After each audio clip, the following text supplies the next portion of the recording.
All right, guys, we're going to get started in a little bit here. I just posted the links. We're going to give it a few seconds for everyone to join us here.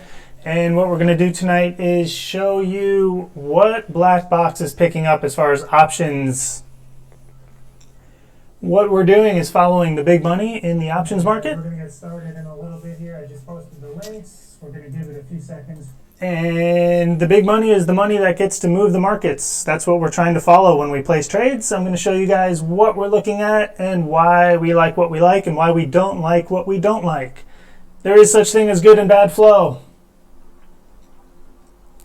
We want you guys to know the difference of why we follow some and not others. So that's what tonight is all about.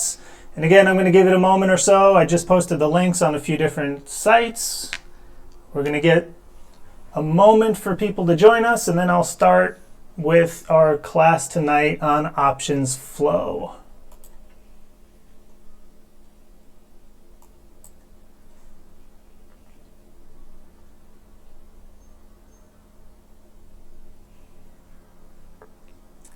To start off with, while we're waiting, if anyone wants to type in the chat box there, are you guys Blackbox members, Blackbox trial members, or are you seeing this for the first time, not currently a member or trial? If you guys want to type in that chat box there, give me an indication of whether or not you're with us, whether you're trialing with us, or whether you just want to see it for the first time.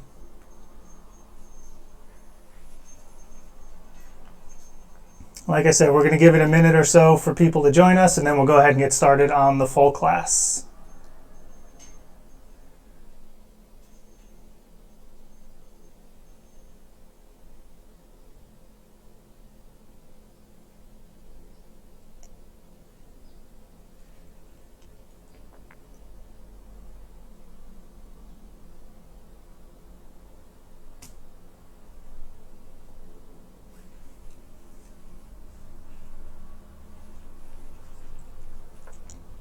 Welcome to the new member.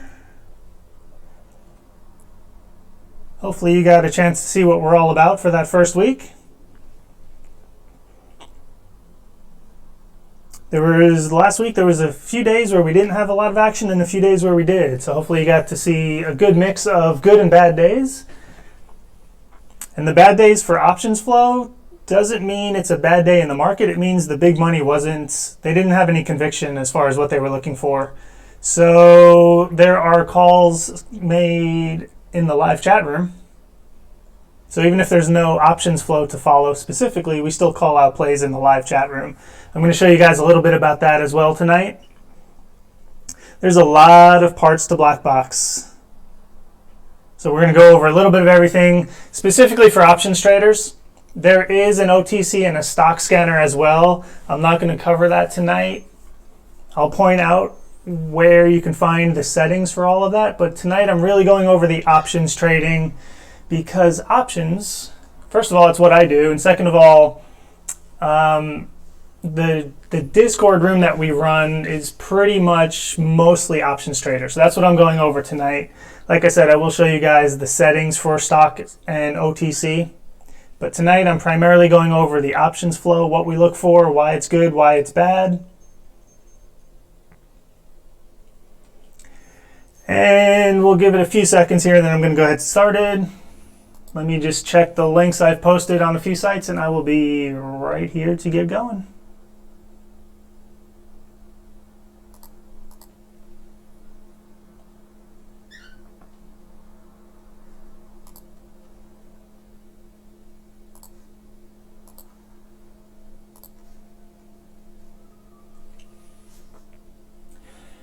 All right, let's do this. So, first of all, welcome to Blackbox Stocks. If you guys are a member, thank you for being a member. If you're a trial member, we hope to show you some things this week. Hopefully it helps out your trading. Tonight I'm going to go over what Blackbox Stocks is all about, why we're different from the competition, how we're different from the competition, and how we use it to make profitable trades. So, first of all, the people that are successful with whatever endeavor you're participating in, whether it's stock trading or sports or anything, the ones who are successful are the ones who put in a lot of effort into preparing their craft, learning their craft, really spending time perfecting it. Especially with stock market, if you guys don't understand some of the information you're using, that's what you're basing your trades on, you're actually going to lose money. So you're going to be placing trades on bad information. Chances are those are going to be bad trades. So what I'm showing you tonight is the information that Blackbox presents, and I hope to distinguish the good from the bad information, so you don't end up taking trades based on bad information and then saying scanners like this don't work. They do work, and I'm going to show you how they work. But if you follow the wrong information and use it the wrong way, it's not going to work. So tonight is all about showing you guys the right and the wrong for options flow trading. So again, I wanted to thank you guys for joining us.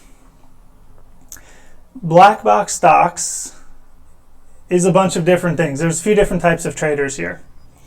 And there's a bit of a delay between what I'm showing you on the screen and what I'm talking about. So bear with me here. I'm using YouTube Live. The settings on here are not perfect right now, so there's going to be a little bit of a delay. But there's the next graphic. So Blackbox has a bunch of different traders on it. You'll find some of us are scalpers, day traders, swingers. There's a few people that do some longer term investing. So depending on what your style is, there's someone on Blackbox that probably trades the way you do. There's all different account sizes. We do have members with $500 accounts. We do have members with $5 million accounts. So the good thing is you get a good mix of traders on here, different styles of trading, different account sizes. There's no egos though. So it's really a good group to be a part of because there's a variety of different traders. There's beginners, there's advanced, there's small accounts, there's big accounts, there's scalpers, there's swingers, there's investors. So there's really a little bit of everything. So one thing I want to point out about Blackbox is that we're a very friendly bunch. If you guys have questions or if you're using it and you're not profitable, speak up. Let us know. We don't want to hear you guys using the software and not making money with it. So if you're using it and not making money, there's something going on where you're looking at the wrong information or looking at it the wrong way. So again, that's what I want to point out tonight. But I want you guys to know there are traders on Blackbox that trade all different types of styles with all different types of account sizes. So it's one of those things where you'll kind of get to know who does what type of trading and what style. And it's just a matter of sticking around, kind of feeling it out, and then you can kind of follow a few traders that you like. Maybe don't follow some of the ones that have a different style of trading for you. There's a lot to offer. So let's go over some of the features. Even though, again, we're not going to use all of them tonight, I want you to understand what Blackbox actually offers. There's an OTC scanner, a stock scanner, and an option scanner. That's the bulk of the software itself. There's a text chat room and a voice chat room. There's quite a few of them for different reasons. We have a bunch of trading resources. We have a room for Thinkorswim scripts. And there's a few people that know how to code. So if you put in a request, hey guys, I'm looking for this particular type of information. Does anyone know where to find it? We do have a few people on there. They're not part of the team, but they do know how to code and they are in the Blackbox system. So they are very friendly and helpful as far as putting some scripts together for some of us. We do have a lot of educational resources. We do have dark pool data. We have private Twitter accounts that are going to send out alerts for trades. And there's two different types of accounts that we have on there. I'm going to show you both of those later. We do a lot of seminars. We have the Fly on the News. It's a source that you can pay for separately, or the Fly on the Wall is what it's called. I forget the price. It's like 40 or 60 bucks. I think there's a few different levels that you can join. If you're in Blackbox, you actually get that for free. It's part of the Blackbox system, and I'm going to show you on the software where it is. We also have a bunch of after-hours discussion groups that have various topics from time to time, and that's all part of the Blackbox system. So there's a lot of things that go on with Blackbox. There's a lot of parts to it. Again, tonight I'm going to focus on the options trading because that's what I do, and that's what a lot of the Discord room is all about. We do have a room on Blackbox itself for stock trading. The Discord group, however, is mostly options trading. So what exactly is the options scanner? Well, Blackbox is a bunch of algorithms that is searching for information, which is basically what the smart money is doing. And when you hear about investing, you'll hear about the smart money. And the smart money is these big trading firms that have millions and billions of dollars at their disposal to put into certain types of trades. The reason it's called the smart money is because someone putting a $4, $5, $6 million trade on probably has information as to why they're doing that versus maybe you and I who might put 3 or 4 contracts of a specific trade on where we think we know what's going on and we're going to watch that trade specifically. Someone that's putting 3 or 4 million into a trade probably knows a little bit more than us about that trade. So what we want to do is follow some of that smart money. These algorithms they're basically scanning the markets, finding what these big dollar trades are doing. The criteria might be dollar amount, position size, time frame. So as these trades are basically executed on the exchange, the Blackbox scanner puts them on our screen immediately. So there's no delay on the information. I'm going to show you that in a second. But it's important to understand that Blackbox isn't creating any kind of trade information. It's not looking at trades saying, hey, you guys should follow this trade. It's not someone looking at the information that's going on in the market and saying, here's something we think is beneficial to you. All it's doing is scanning what's actually hitting the exchanges. So as the big money is putting their money into the market, the Blackbox scanner is showing that to us in real time. So it's not creating any trade information. It's simply reporting trades that other people are already placing. So what we're watching across our screen throughout the day, that's called the options flow. We're watching that to get an idea of what the smart money thinks about the market. Are they putting their money into tech? Are they putting their money into Apple or Tesla? Are they taking their money out of Amazon? Are they finding Microsoft attractive right now? We're watching what these traders are doing real time because the scanner's picking it up. If it executes on the exchanges, it's showing it to us. So we want to find these trades that they're making because these are going to be the higher probability trades for being profitable. If you and I put $300 or $400 into a trade, $3,000, $5,000, $10,000 into a trade, that's not necessarily going to move the markets. What moves the markets is when someone comes in and puts $4 million into a specific trade. So that's the type of trade that we want to follow. I don't care if my neighbor puts 5 contracts of Amazon into his portfolio and he's going to hold them for a week or 2 weeks. That doesn't matter to me. I might listen to why it might be a great trade, but it's not going to move the markets. But if a big money trader comes in and buys 1,000 contracts, that might move the market. So that's the information we're searching for, and it's going to have a higher probability of being profitable. And that's what we're looking for. Is as a trader, we want to see the high probability trades. So if we have information that the big money is buying this or selling that, it's just something that's going to help us out with our trading because it gives us an indication of what the smart money thinks is going to happen with the market. So when I mentioned before that it is real-time information, it is real-time information. The scanners and the algorithms that Blackbox has that they're searching the markets for, it's tied into the exchanges. So when a trade is executed on one of the exchanges, that's when it shows up on the Blackbox scanner. There's literally no delay. So if you look at that screen there, the very bottom says 6:30:00. I'm in California, so 6:30:00 is 9:30 in the morning, East Coast time. The 00 means there are no seconds. So 9:30 in the morning, the bell rings. This information came across the scanner this particular day. If you look over here, it starts at 6:30:00 and up top it's 6:30:01. So all of the information on that scanner right there, that's 1 second of the market being open. That's kind of important to understand because if you're placing trades based on information that other traders are making, you want to know that you're following them when they're following, right? If they put their money into a trade right now, you want to know that they put their money in right now. So one of the benefits that Blackbox has over the competition is that it's real time. Some of the competition will give you 20-minute delayed information. The reason they'll give you 20-minute delayed information is because it's free.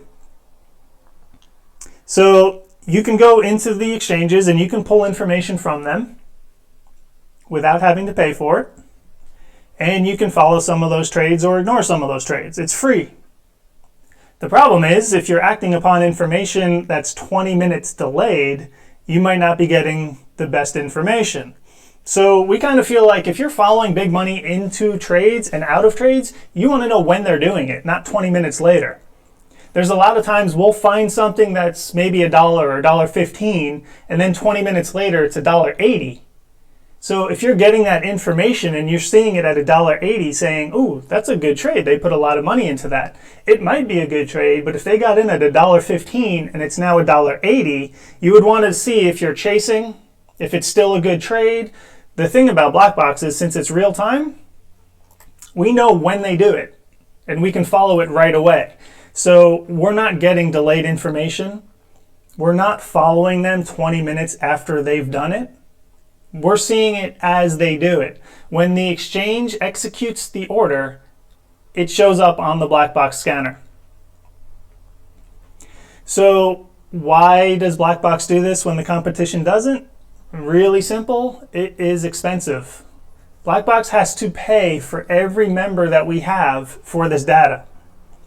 So if we had 100 members, we would have to pay that fee 100 times. If we have 1,000 members, we have to pay that fee 1,000 times. So it gets really expensive. Since it's free otherwise, other companies will just provide it for you for free, but they do have a 20-minute delay on it because it's free. So Blackbox feels like it's important to have the information when the information hits the exchanges. So we're basically taking action on a real-time exchange trade. We don't want you to have 20-minute delay. So it's expensive to do so. Blackbox feels it's important enough that you get that information now, not 20 minutes from now. So Blackbox pays the fees to give you real-time data. So there's a lot of information that the scanner is going to show us. We're going to go over a bunch of it. But what exactly is the options flow? Options flow is basically just the trades that are coming across the scanner that other traders are placing. So I told you, it's not creating any kind of information. It's just reporting back to us what other traders are doing. So what we're going to do is use this information to decide if we want to follow their trade and piggyback on the idea. But it's kind of important to understand there is good and bad flow. Depending on how the flow comes in, we can see whether or not there's going to be a higher probability or lower probability of profit. So flow can come in, we can follow it, and we can lose money. And you go, wait a minute, there was a big money player that put their money into this. Why didn't it work? Well, nothing's guaranteed first. If we had a system where everything we pointed out made money, we'd all be cajillionaires. It wouldn't make sense to really focus on anything other than this specific software here. Piece of information comes in, it's guaranteed to make money. We follow it, we make tons of money. So no scanner can do that for you. No trader is 100% accurate unless you work at Goldman Sachs, where they have an extremely successful, high successful rate. But for us, we're going to look at information and we're going to decide if we want to piggyback on it, because not all flow is good flow. So after watching the flow so much, we have a good idea of what's good to follow and what's not to follow. So some of the things we do want to watch and some of the things we don't want to watch, again, I'm going to point that out to you guys tonight. So first of all, let's take a look at what the scanner is going to be showing us. This is what a particular line looks like. There's a lot of information there. Some of it's self-explanatory, but I'm going to point it out anyway. There's a header at the top that's going to point this out to you, which is not on this particular graphic, but it's on the top of the software, and you'll see that in a little bit. So it's easier to understand. But that first line there, 12:51:07, that's the time the trade executed on the exchange. XLK was the ticker that trade was placed. 8/23/2019 was the expiration date on the contract. 79.5 is the strike price. Calls, pretty clearly it's a call that was traded. That will say calls or puts in that column. The next number is 79.31. That is the spot price of the underlying when this trade was executed. So the underlying was 79.31. The trade was for a 79.50 call. So that gives us an indication right there whether it's in the money, at the money, or out of the money. The next portion of that line there is 556 at 0.661_AA. That's giving us 3 pieces of information. The 556 is the number of contracts that trade was placed for. 0.661 was what they actually paid for those. AA is where in the spread that filled. That is above the ask. And that's kind of important. And I'm going to show you that in a bit. 36.7K, that was the amount of the trade, whether it was opening or closing. The 26 was the IV. So each time we get a piece of line on the scanner, it's giving us all of that information. So there's a lot of stuff on there that we want to dissect. There's a lot of stuff we want to see and pay attention to. And at first, it is confusing.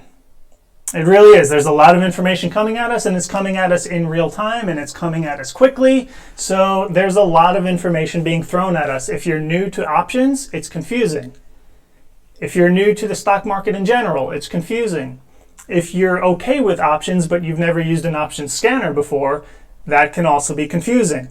So again, tonight is trying to clear some of that up so you guys get a glimpse of what we're showing you before the actual market opens and it's your first time trading with a scanner. Or if you're new to Blackbox, maybe some of it sinks in a little bit more just due to repetition of seeing and hearing what we're talking about.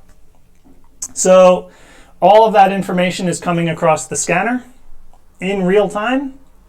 And it is confusing, but I promise you it gets easier if you stick with it and if you really put yourself in front of the screen and just watch it on a continual basis.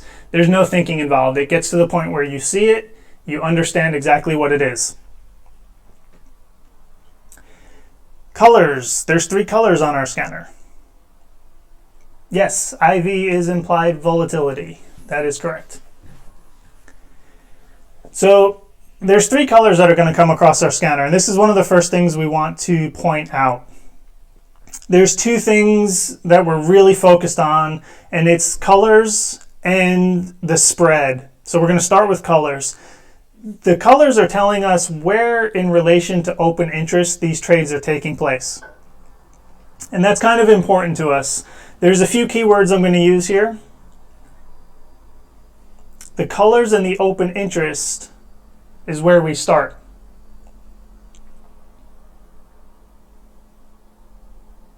So the colors, the white one means open interest has not been met yet. So that trade that was placed at the top there, that was 150 contracts. The open interest was more than 150. The yellow means open interest has been met in a single trade. So that middle line there where it says SPWR 1220 $14 put, 151 contracts. Since that's yellow, we know that open interest was 150 or less because 151 exceeded the open interest in a single trade. The purple means open interest has been met, but it took multiple trades to do so. So the open interest, or those trades relative to the open interest, the keyword that I'm going to use here is conviction. So in relation to open interest, the trades are going to show whether there's big conviction to this particular trade.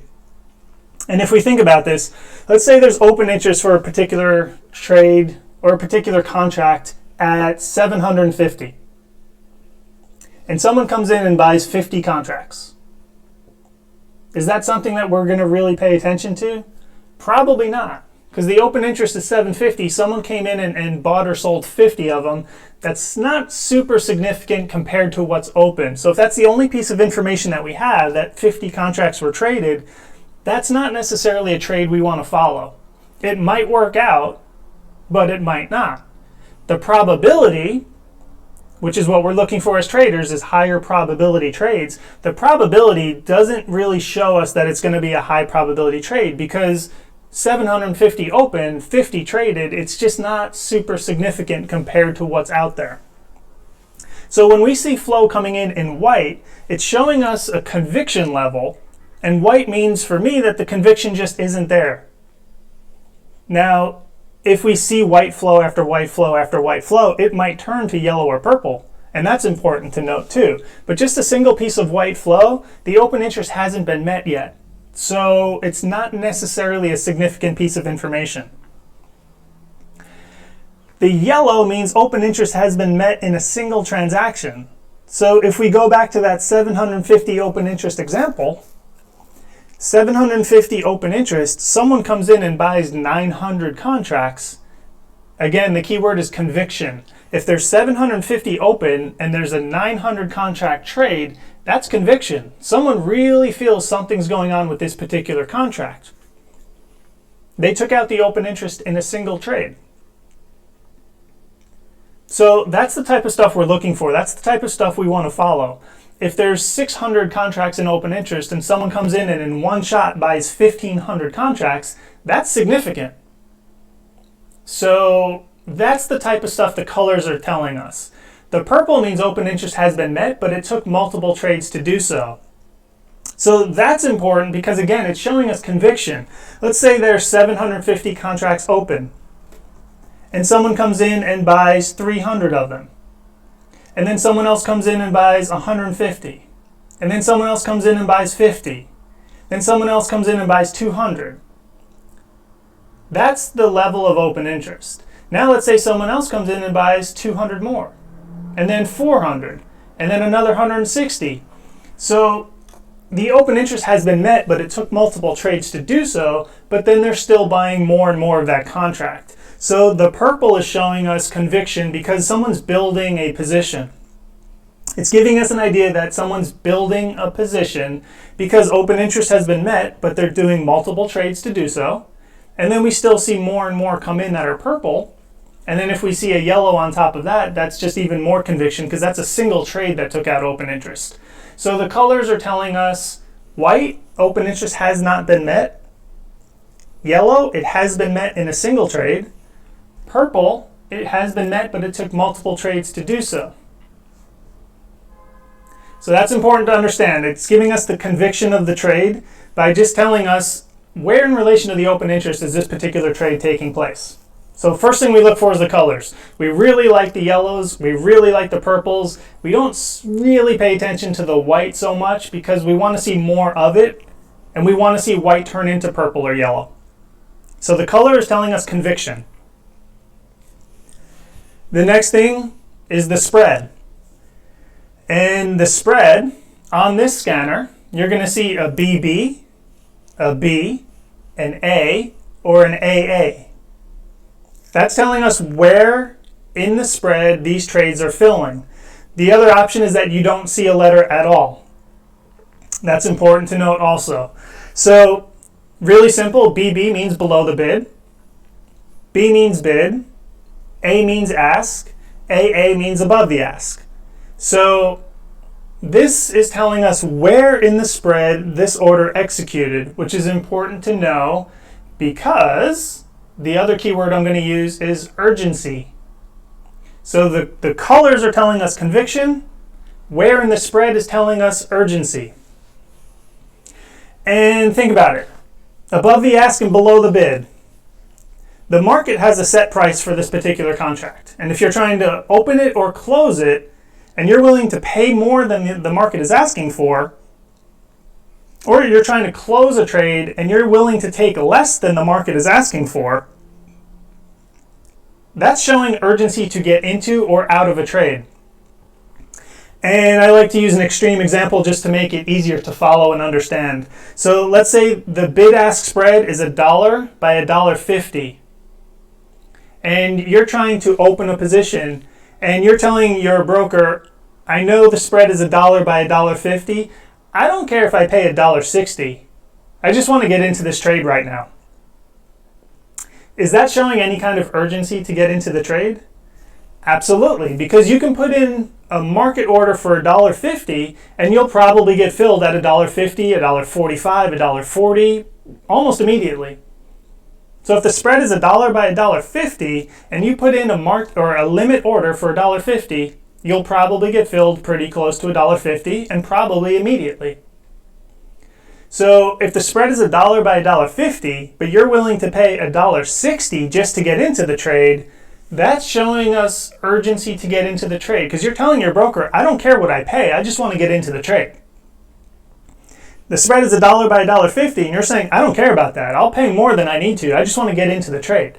So above the ask is showing us urgency to get into the trade. And below the bid is the same on the opposite side. If the spread is $1 by $1.50 and you're trying to close out a trade and you can put in a limit order and get filled at $1, but you're telling your broker, I don't care what I get for this, just get me out of the position. I'll take 95 cents. I'll take 90 cents even though the bid is $1.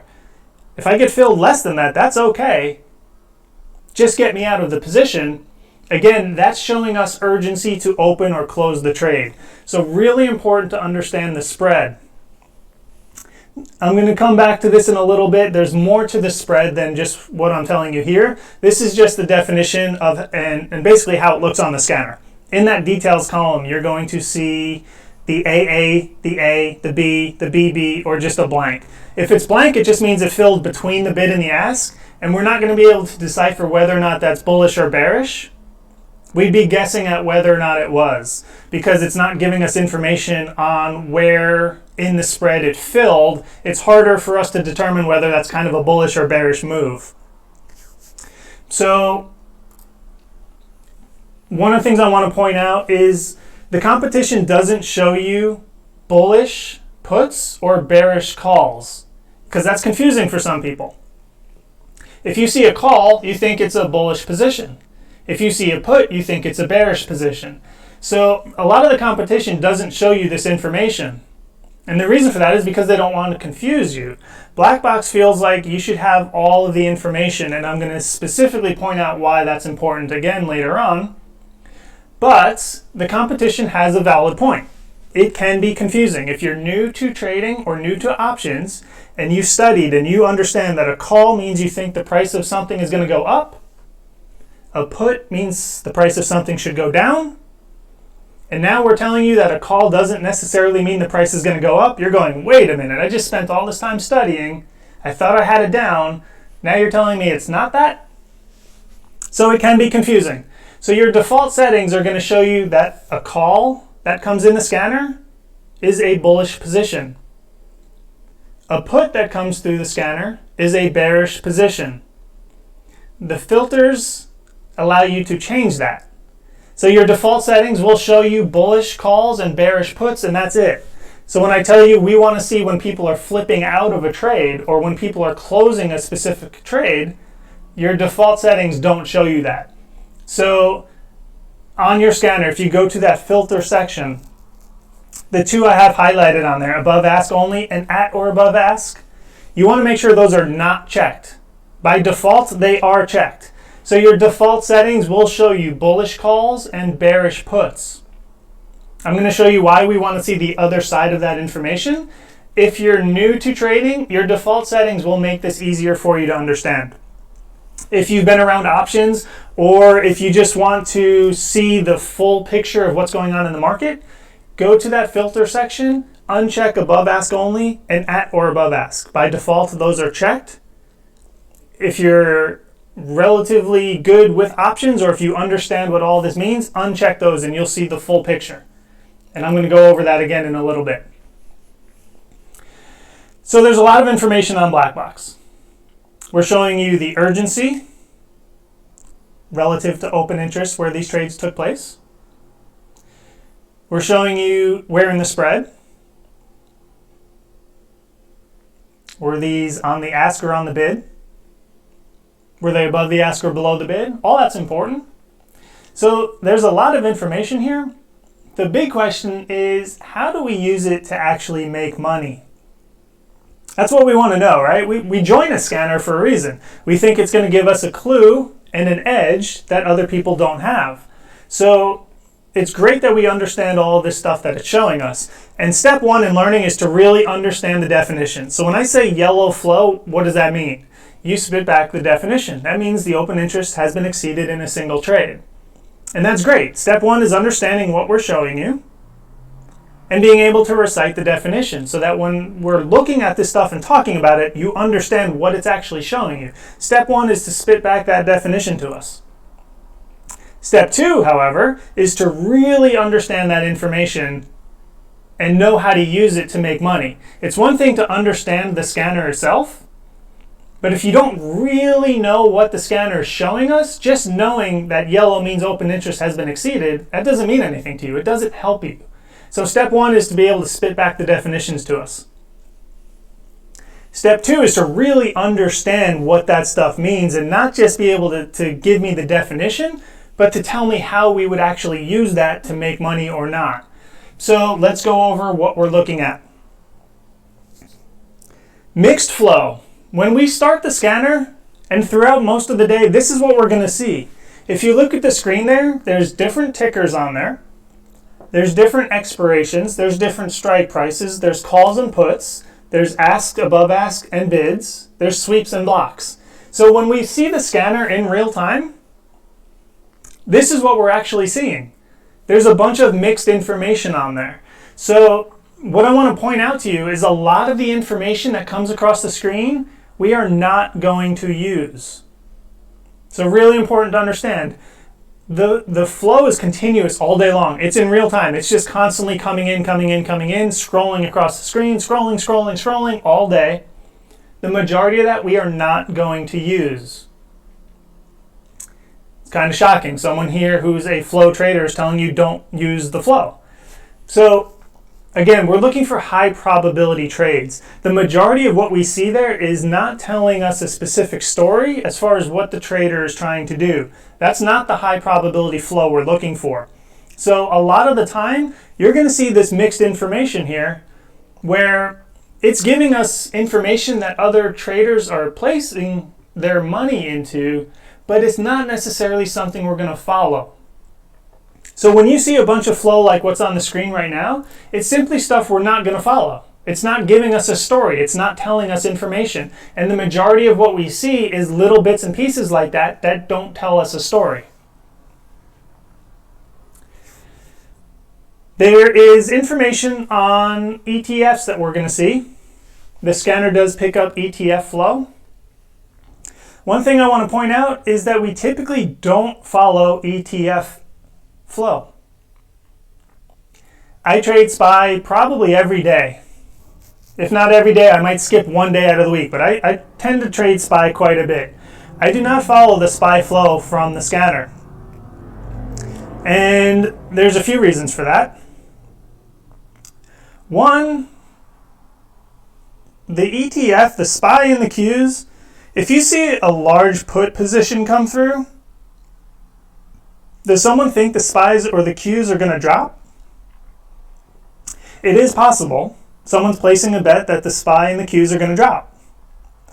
But it's also possible that if you see a $1 million trade for the SPY, if you see a $3 million trade for the Qs, that could also mean someone just has a $30 million position heavy in tech, and they're putting a $1.5 or a $2 million Q put position out there for insurance. It's a hedge. It doesn't mean they think the Qs are going to drop. It means they have $30 or $40 million of Q heavy positions. So putting $2 million into a Q put doesn't mean they think it's going to drop. It means if it does drop, their $30 or $40 million is going to lose money, but they're going to make a little bit of that back on the hedge from the Q puts. So when we see SPY or Q puts come in, it doesn't necessarily mean someone's placing a bet that the SPY and the Q are going to drop. It could very well be a hedge against a heavy position in the other direction. So when we see a lot of SPY and Q puts come in, we don't necessarily follow that. Same thing for the calls. We don't typically follow the ETF flow. And if you look on the screen there, if you add up all of that flow that's on the screen, the number of contracts traded there are 2,800. If you and I go in and buy 2,800 contracts of SPY, that's probably a pretty damn big trade. Never in my life have I traded 2,800 contracts of SPY. Never in my life do I imagine in the future that I will be trading 2,800 contracts of SPY. That is a huge trade for me. However, the average volume is 70 million. So 2,800 contracts for SPY, it just isn't a significant trade. For you and me, it might be a lot of money. But when you think of what SPY trades on a daily basis, 2,800 contracts is nothing. So while that sticks out to some traders, it's not necessarily something we want to follow. And again, if we see puts come in, it doesn't necessarily mean they think it's going to drop. It could just mean they're buying a hedge. They're hedging their heavy position in the other direction. So we don't typically follow the ETF flow. There are occasions where we will, and if you have screen time, you'll understand the difference of what we do like and what we don't. But for the most part, we don't follow ETF flow. So one thing I want to point out that Blackbox does that the competition doesn't is we give you the complete picture. This is one of the advantages we have. There is such a thing as bearish call activity.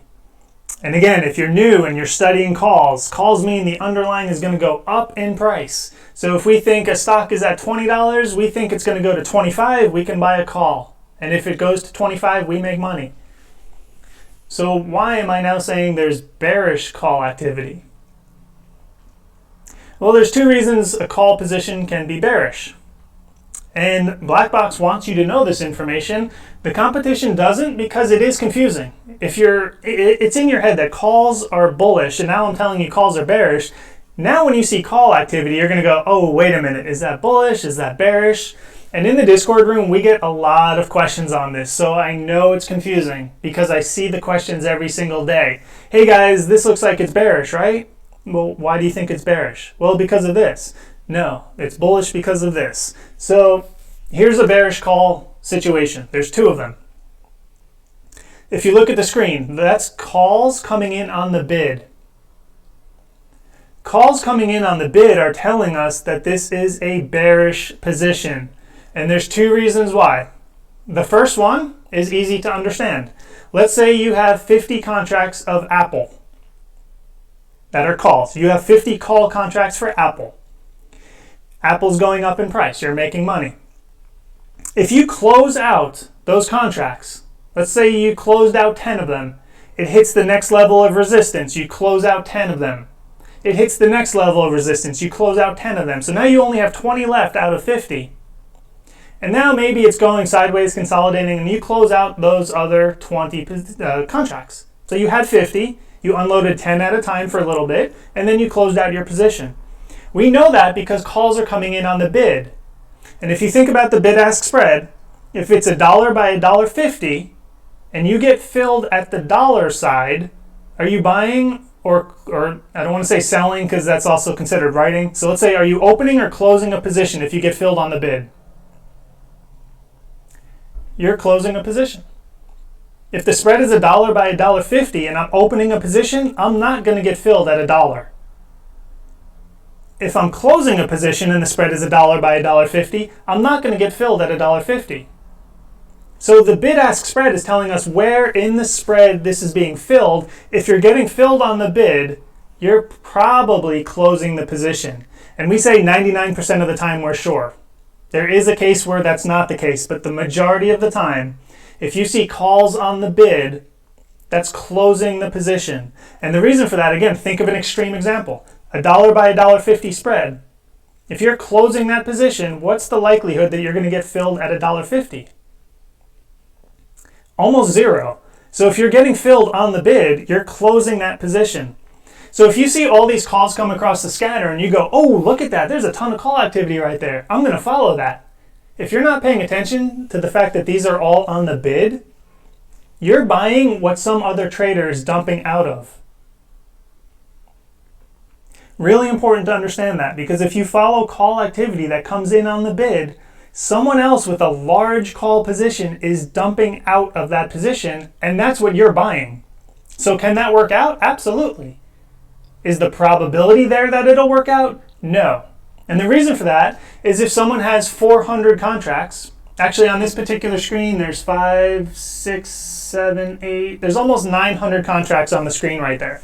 So if a trader has 900 contracts of Snap, and they sell or close out of 900 contracts, if they thought the price was going to continue to go up, do you think they would sell that position?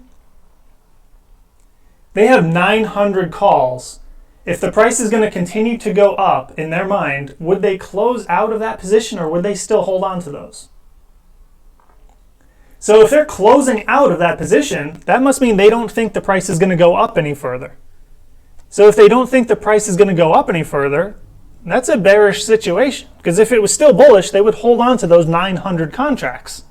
So when you close a call position, that's a bearish stance. If someone dumps 900 Snap contracts and you buy 100 of those, can you make money? Absolutely. But there's a reason they're dumping 900 of them. So again, probability just isn't in your favor.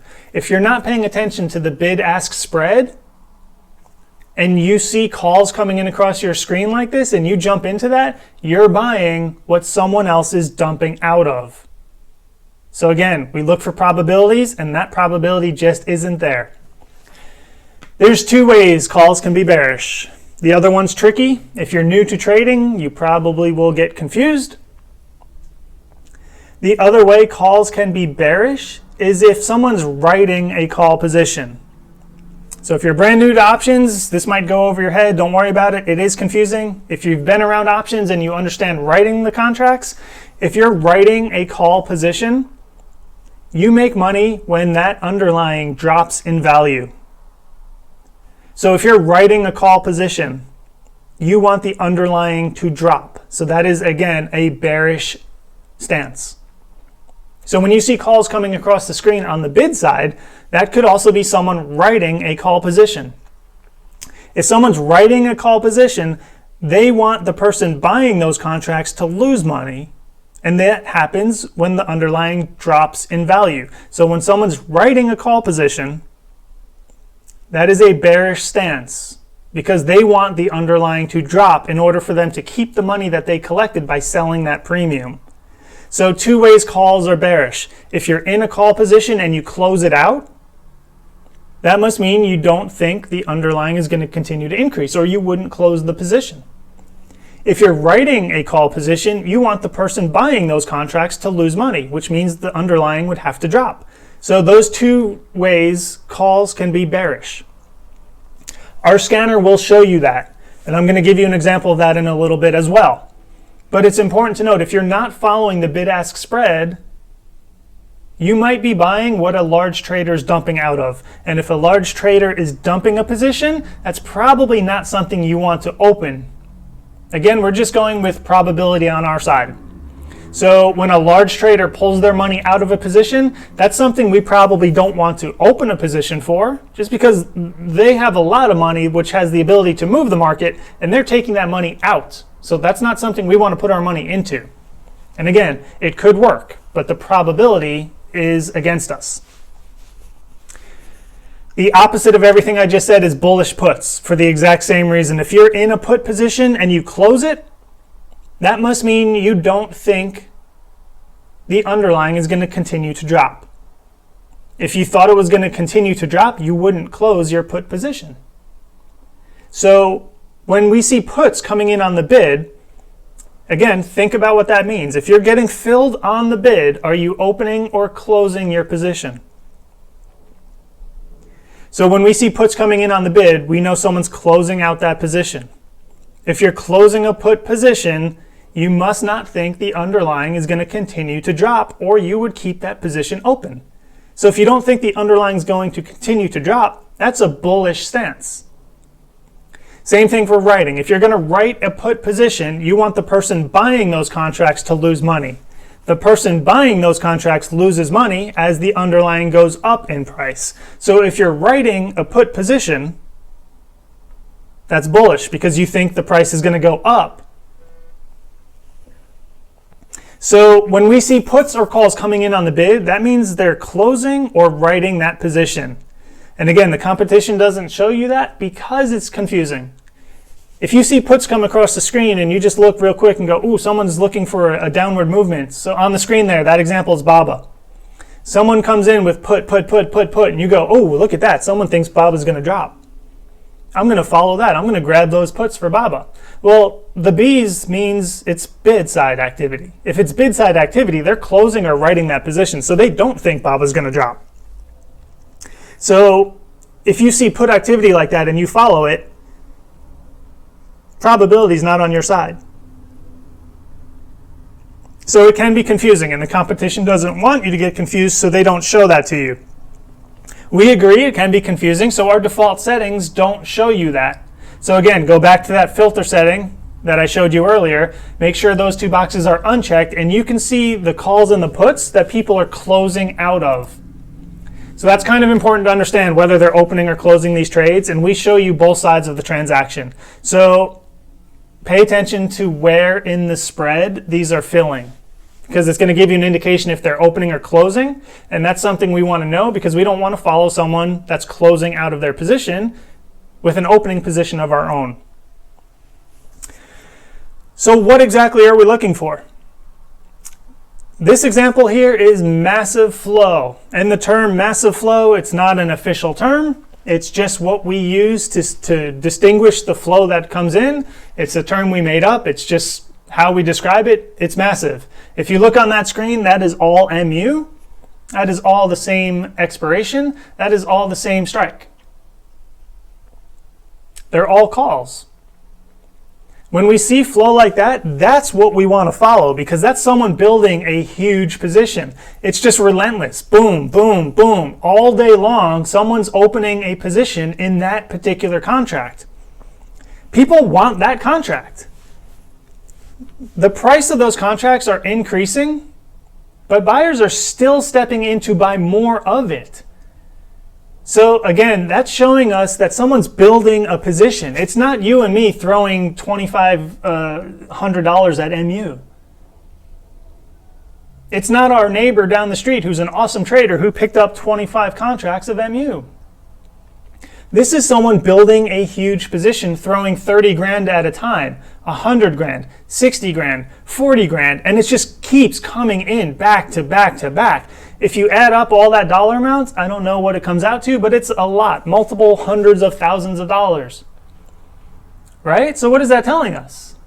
And if you look at the timestamps, that's all, it's coming in and coming in and coming in. So what that's showing us is that's not a trader thinking MU is going to go one way or another.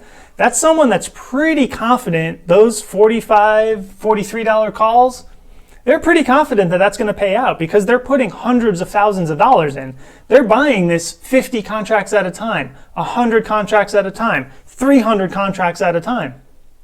And when they buy 100 contracts and then 300 contracts, they're not satisfied. They're buying another 100, another 400, another 600.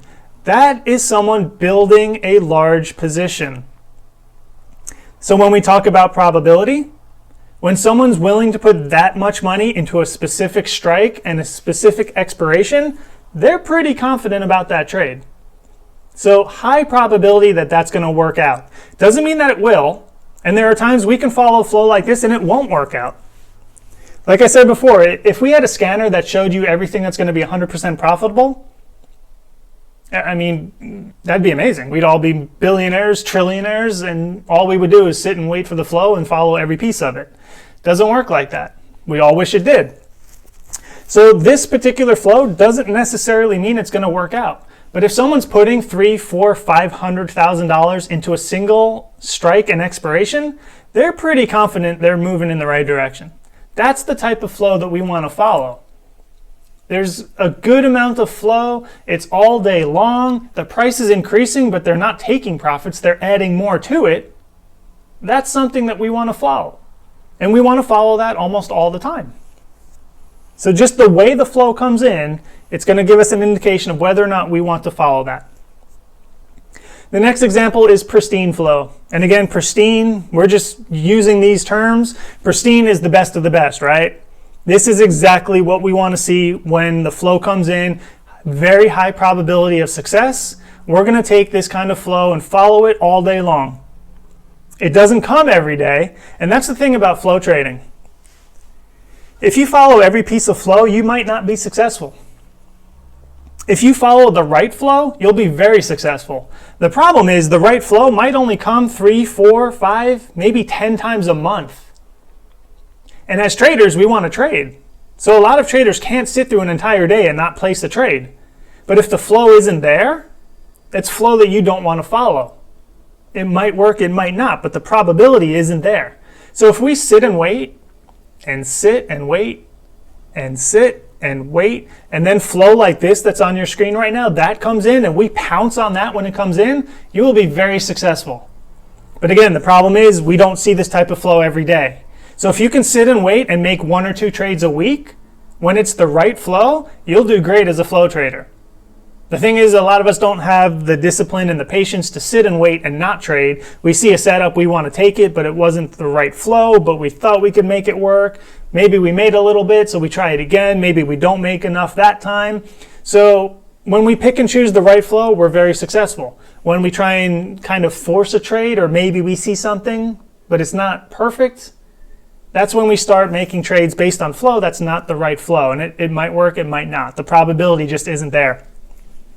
But if you look at this flow that's on your screen, the price started at 89 cents, and it kept increasing all the way up to $1.13. But from 89 to $1.13, those traders were not taking their profits. They were adding more contracts to their position. That flow that's on your screen, there was more of it. The screen grab that I took just didn't fit it all in a single screen grab. So the price of those contracts is increasing. You would think at some point you're going to take profits, but in this case, they didn't take profits. They added to the position. So their average cost, they were averaging up because they kept wanting to add more and more contracts to this position. They don't care that the price is increasing. They still want more of it. That's the type of flow we're looking for. When this flow came out, if you were in the Discord room, you heard the excitement in our voices. You heard us going, oh guys, Target. Ooh, look at Target. They're still buying Target. Hey, is everyone in Target? The room followed this flow and we made a killing on it. But again, this type of flow doesn't come in every single day. So when it does, we pounce on it. When it doesn't, we're taking a little bit lower probability trades. But when we see that pristine look, that's the type of stuff we want to follow every day. And if it happens 4 or 5 times a month, if you sit and wait for those 4 or 5 times, you'll do great as a flow trader. A lot of people cannot sit through an entire month and just make 4 trades. The next one is sneaky whites. You heard me say before, the white flow doesn't show conviction. And the reason for that is the open interest hasn't been met. So if there's 1,200 contracts and someone buys 30, that doesn't really tell us any kind of a story. If there's 1,200 contracts and someone buys 150, it's a big trade, but it's still not telling us a story. But what it can do is start showing us there's a buildup in that particular contract. So on your screen now is Microsoft 140s with an expiration of 8/30. Yes, this is an older graphic. So that first one came in at 153 contracts. The next one 155, the next one 195, 251, and 244. Open interest hasn't been met yet. But when we start seeing flow like that come in, it's going to grab our attention because it's the same strike, same expiration.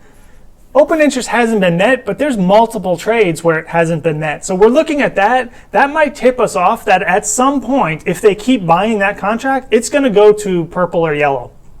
And the reason for it is whatever the open interest is, if someone's buying 150 or 300 contracts at a time and they keep buying it, at some point, we would expect open interest to be met and exceeded. So we don't follow white flow in and of itself. But if we see white, white, white, white, white, the reason open interest hasn't been met is because they're smaller trades. But enough smaller trades is going to eventually take out the open interest. So you'll hear us sometimes say, oh, those sneaky whites came in. It's because the way it's coming in, it's leading us to believe that a position is being built and at some point the open interest will be taken out and those will turn to purple. So when we see white flow turn to purple, that's a good sign also. It could just mean that the open interest was really high. So when people are buying 300 contracts at a time, it just hasn't met open interest yet. Maybe open interest is 2,500. So if we see a 300, a 500, a 600 contract trade, open interest still hasn't been met. But if we see another 400, another 300, another 600, eventually at some point open interest will be met. Those turn to purple. And if we're watching the white flow, if it comes in the right way, in the right time frame, it might catch our attention to the point where we're going, okay, there's a position being built here.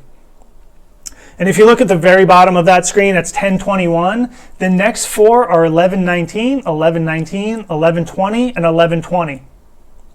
So those last 4 white pieces of flow came in within a minute. So when you see that back to back to back, that's going to kind of give us an indication, hey, we should probably watch this flow. I know it's white, open interest hasn't been met, but it just came in back to back to back. So someone might be building a position pretty quickly.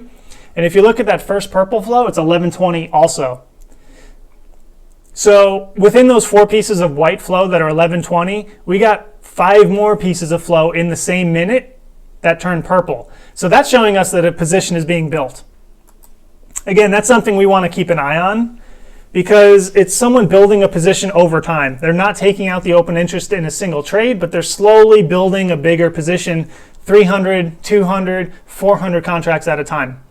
So that's something we want to keep an eye on. The next slide is rapid fire. Rapid fire is actually an alert that we have on our Twitter page, and I will show you the Twitter page in a moment. Rapid fire means everything the algorithms are looking for came in within a 2-minute window. So boom, boom, boom, boom, boom, back to back to back. Within 2 minutes, a lot of stuff hit the scanner. In this particular graphic, it's 8 trades that were placed within a 2-minute window for a total of 2,455 contracts. They're almost all sweeps. They're almost all on the ask or above the ask. And if you remember, what are my 2 keywords for the color and the spread? Urgency, right? Those ask and above ask, that's showing us urgency. They're paying the top dollar for those to get into those. There's consistency there because it's the same contract. It's 823 for 8250 calls. So within 2 minutes, all of that hit the scanner, boom, boom, boom, boom, boom, back to back. 2,455 contracts in a 2-minute window. That's going to trigger a rapid fire alert for us. The rapid fire just means within 2 minutes, we got a crap load of information on the scanner. It's consistent, it's urgent. The rapid fire flow is pretty much stuff, again, we're going to follow it almost all the time. They don't always work out. I have taken a few rapid fire alerts that did not pan out and actually lost money. but the majority of those are going to make some money. And the reason for that is, again, if you think about it, just put some logic behind this. Within 2 minutes, you just all of a sudden took almost 2,500 contracts of a specific contract. It wasn't random strikes and expirations. It was the same strike, the same expiration. 2,500 contracts within 2 minutes. But you didn't do it in one shot. You did 8 different trades to build this position.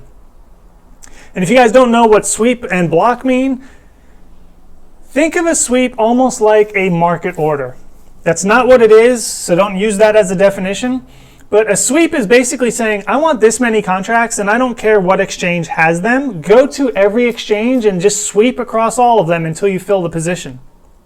So if I want 1,000 contracts and exchange number 1 only has 250 available, get those 250, but then go to exchange number 2.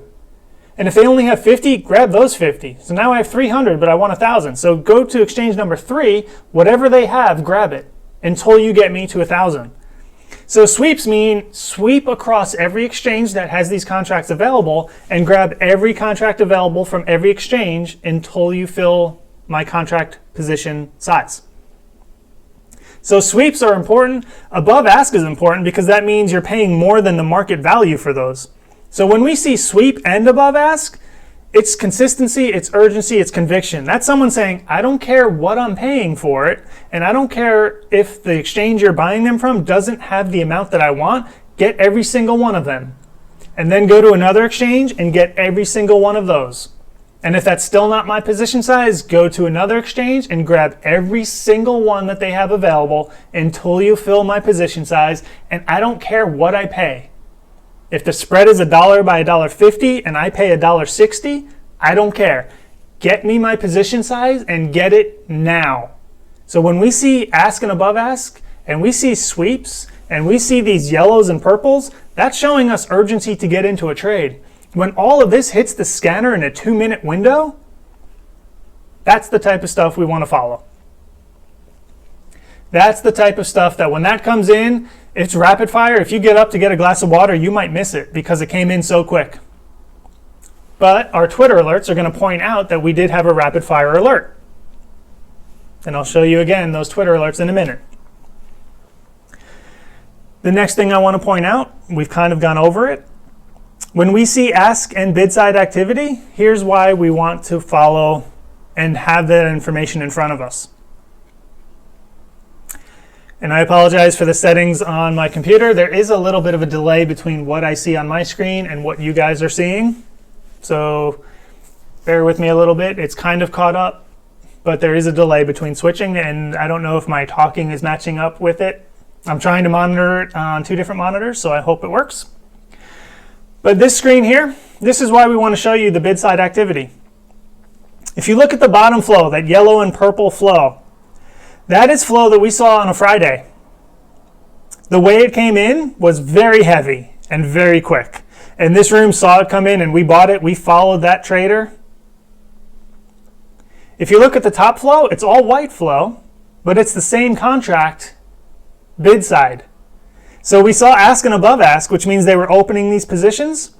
Monday, we saw that same contract come in bid side, which means they're now closing those positions. So if we follow someone into a trade, we probably want to know when they're exiting that trade. It doesn't necessarily mean we have to close our position, but if someone put 400 grand into a trade and now they're taking that off the table, is that an indication that we might at least want to look at our trade and see what's going on? Absolutely. You don't have to close your trade because someone else did. Very important to understand, when you open a trade, that is your trade regardless of whether you followed a moderator, regardless if you followed someone on Twitter, regardless if you followed a big money trader that the scanner pointed out. Once you open a trade, that is your trade to manage. If you see that big money trader closing their position, you don't have to close yours. If you're losing money and they didn't close their position and you're uncomfortable with your loss, you can close it at that point. Because maybe they have a large risk tolerance, or maybe they have a huge account and that's not a significant dollar amount. If it is for you, close your position when you're comfortable with profits and close your position when you're uncomfortable with losses. Don't wait to follow someone else because you don't know their position size, you don't know their risk tolerance, you don't know their account balance. But on this particular graphic, we saw Monday morning those same strike and expirations were coming in bid side. So that was telling us that the buyers from Friday are now closing their position. So we pulled up the chart, we looked at it, and we decided whether or not we wanted to keep ours open or close it also. But the fact that we have bid side information tells us, hey, you're in this trade, go look at the chart, go look at the news, see what's going on, because this person just pulled all of that money out of the trade. As it turns out, they opened the trade Friday, we followed them. On Monday, that was 100% gain. So when we see those calls coming in bid side with 100% gain, is that a good reason to close out that trade? Absolutely. They bought it Friday. The very next day the market was open, they already had 100% gain. We see those calls coming in bid side. We look at our position and say, do we want to close ours as well? But because we have information that that big money trader pulled their money out, that helps us determine whether or not we want to look at it and pull our money out as well. We don't have to follow them, but it's nice to know when they do it. The competition doesn't show you that because it's confusing. But we want to see we want to see ask side and bid side activity so we know when those contracts are being flipped. So what are we looking for? There's a lot of information. What exactly are we looking for? Well, there's a few things. Here's a nice little checklist for you.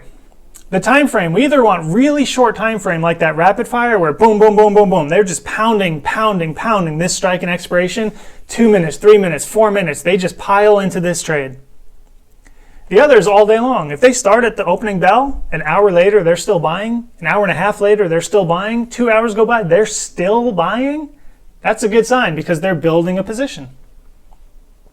Same strike, same expiration. We want that consistency. If someone's buying Tesla 300, Tesla 290, Tesla 295, Tesla 400, Tesla 350, what story is that? The story is they don't know what the hell price Tesla's going to be. They're kind of buying a little bit of everything. If it goes up, if it goes down, maybe some of these contracts hit. If they're buying the same strike, same expiration over and over and over, they're pretty sure there's something about that strike and that expiration. So the conviction of that time frame and that dollar amount, that's what we're looking for. Same strike, same expiration. Contract price increasing. If it starts at $1 and goes to $1.40, that's a 40% gain. Is that a good enough gain for some people to cash out? Absolutely. So if it goes from $1 to $1.40, but they're not selling it, they're buying more of it.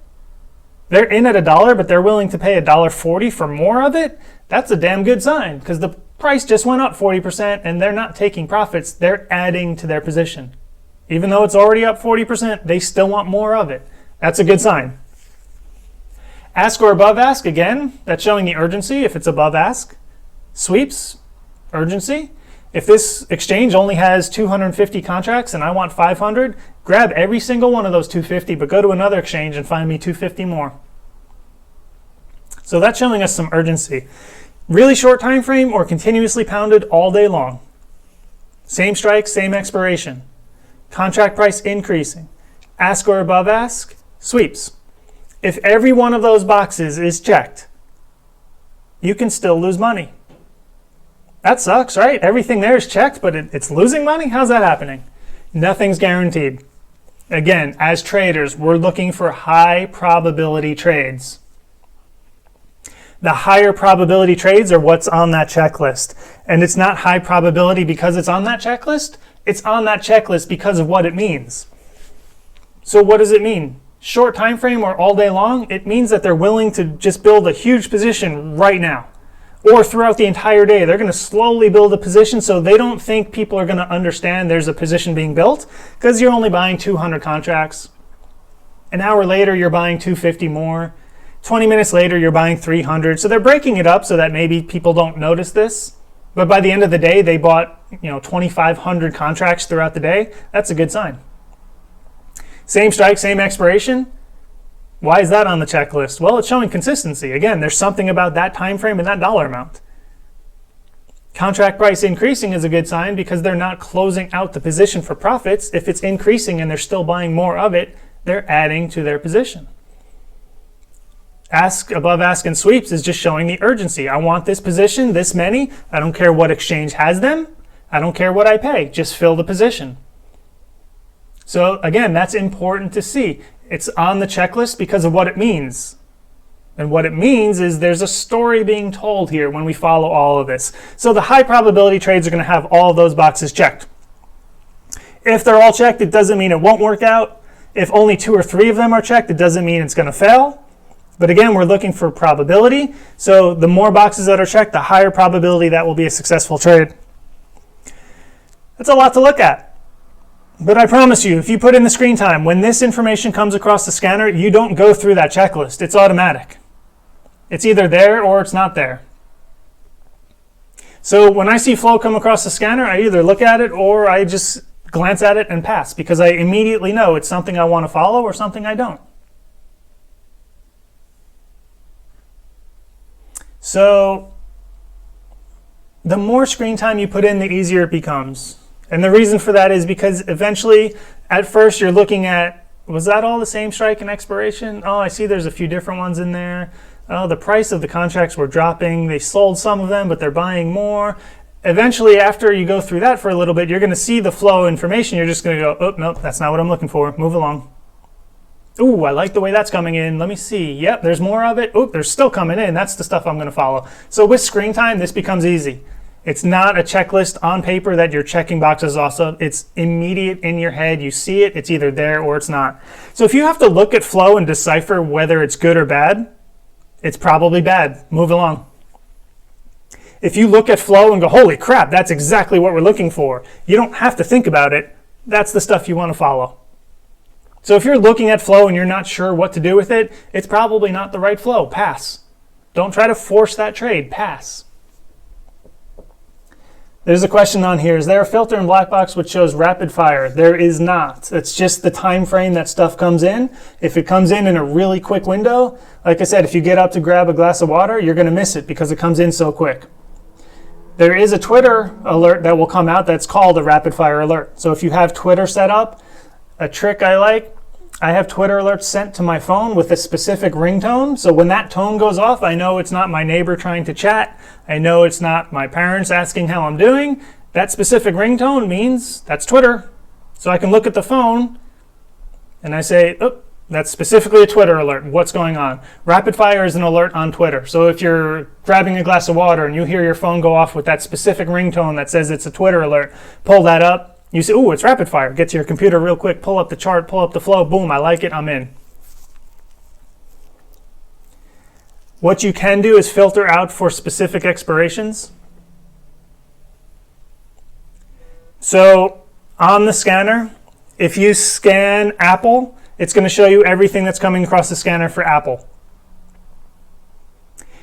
If you scan a specific contract from Apple, you click that specific contract, it's going to show you only the information from that specific contract. And with the delay on my screen, it's going to be really hard to kind of show that and line up the talking to the graphics. The last time I did this, there was a very slight delay, so it was working. But when I'm seeing it now, there's like a 10 or 15 second delay from my screen to what you guys are seeing. So it's going to be kind of hard to show what I'm talking about and kind of match it up to the screen. So I apologize for that. I had the settings set, as far as I can tell, the same as they were last time, but there's a message on my screen that says, like, warning, check this. And that popped up when we were already streaming. So I can do another one, and we can also go into Discord and do some real-time chatting, and I can post graphics there. I can't do screen share, but I can post graphics.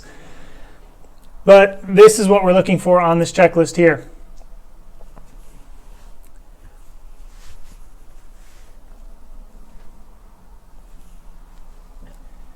Next up, Twitter alerts. This is important if you guys can't stare at the screen all day long. There are 2 different accounts that we have for Twitter. They're both private accounts, so if you follow them, you won't see anything. You need to be approved. The first one is @Blackbox_team. What that one's doing is finding the information that the algos are picking up on the scanner, and it's the stuff we're looking for without having to look for it. So Twitter is going to say, hey, this is the stuff you're looking for. Even though you're not watching the scanner, I'm going to send out an alert that says this criteria was met. Here's an alert for you. At the options wire, that's the account where the moderators post their trades. So I might open a trade. I can get on a specific account and put some information in there. And it's going to go out to the options wire and say 7-star Mike is in XYZ calls for January 17th, $12 strike, opening position. And there's a little note section there, and I can say looking for a 3 or 4 day swing trade. Resistance is here, support is here. This is the trade I'm looking for. And that goes out to the options wire. It's going to have all the information about the trade, the price I paid, whether it's opening or closing, some notes.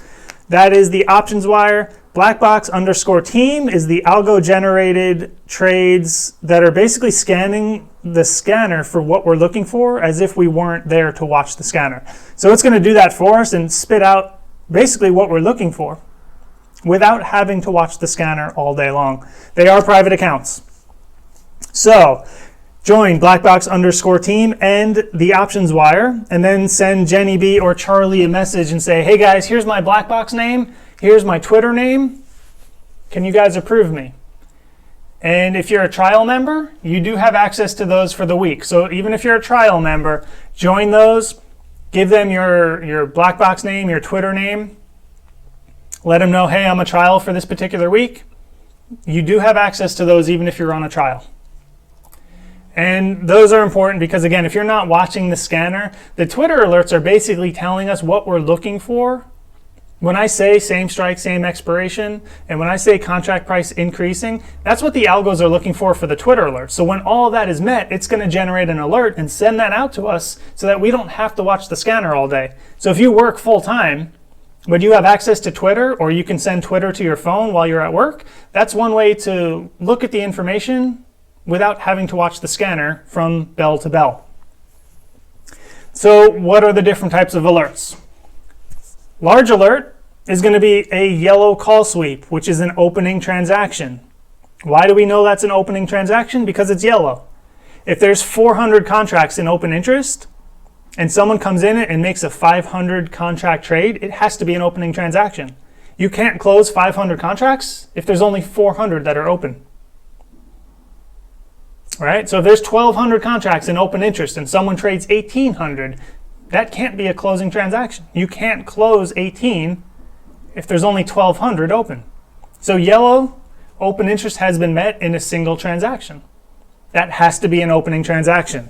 So large alerts are yellow opening transactions filled at the ask that meet a specific dollar amount that the algos are looking for. Repeater is when there's multiple alerts of the same strike and expiration within a specific time frame. A roulette alert is an opening transaction that's this week's expiration. Whether it's a Monday or a Thursday, if it's a roulette alert, it expires that Friday. That is a weekly expiration. Those are speculative. Those are a little more risky. They do pay off very well, but they can also lose just as much. That is a speculative trade. Steady, swift, and rapid fire are when all the alerts criteria that the algos are looking for have been met within a 60-minute, a 5-minute, and a 2-minute window. All of the alerts on Twitter are algo-driven. They do not consider technical analysis, news, or market conditions. So if you take any of those trades, you do need to manage them. They don't take any consideration for headlines. There's no technical analysis. This is support and this is resistance. It is specifically algo-driven. They're looking for this particular number of contracts or this particular dollar amount or this particular time frame. If it triggers, it sends that to Twitter. We do need to manage the alerts once we get into them. So like I said before, once you hit open trade, that is your trade. You need to manage that. And I'm going to show you a slide in a second where a good trade could have gone bad. So not all of the trades that win straight out of the gate. The ones that are doing great can turn into losing trades. We do have to manage these trades accordingly. Here's how watching flow is beneficial. Once you get used to watching the flow, you'll be able to spot what's alerted before it actually alerts. If you look at that circle time, again, I am on West Coast time, so that circle time says 6:49. That's actually 9:49 on the East Coast. 9:49 in our chat room, I said, Charlie, SLB puts coming in, starting to see some action. If you look at that bottom alert, 10:02, repeater, bearish flow for SLB. So I saw the way the alerts were coming in, or the flow was coming in, and the reason it didn't alert was because the algo criteria hasn't been met yet. But because of the way it was coming in, I knew that if a little bit more came in, eventually it would alert. And a few minutes after I posted that, it did alert.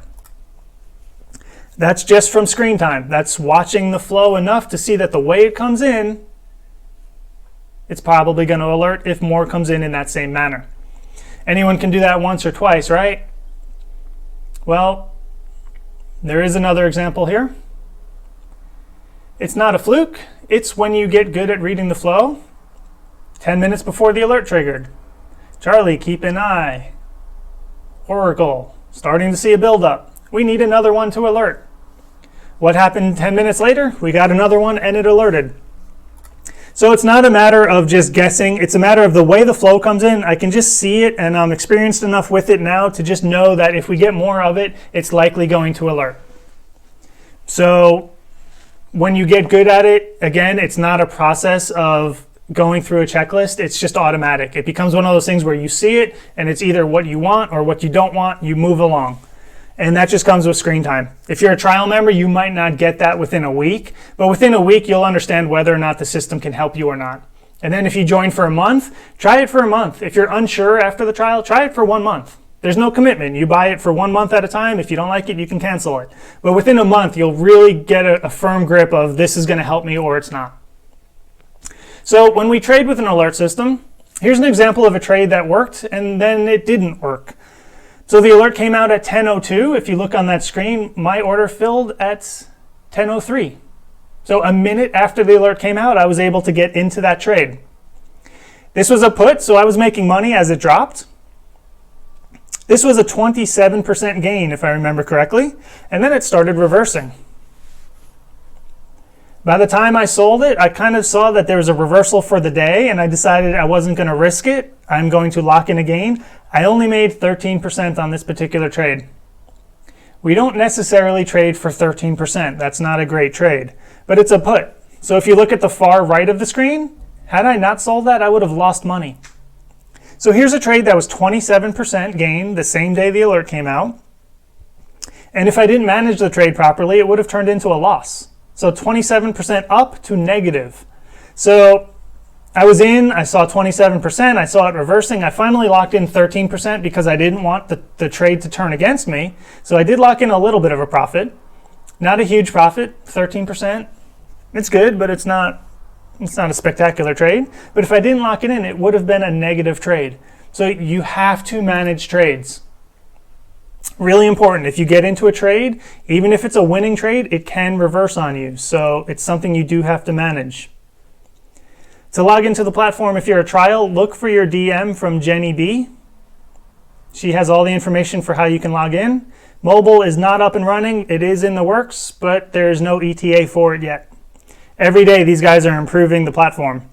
And mobile is high up on the list, but there's a lot they're working on. Here's another example of trading with an alert system. 24 seconds after the alert came out, I was able to get into that trade. 27 minutes later, I exited with a 30% gain. 27 minutes, 30%. That's not a bad trade. The alert came out and I immediately followed it. Less than a half hour later, 30% gain. Some people try to get 30% on their portfolio within a year. That particular money I put into the market, I got it within 27 minutes. Here's another one, 29 minutes. This one was a 42% gain in 29 minutes. 42% is pretty good. It's not spectacular, but it's pretty damn good. I'll take a 42% gain any day.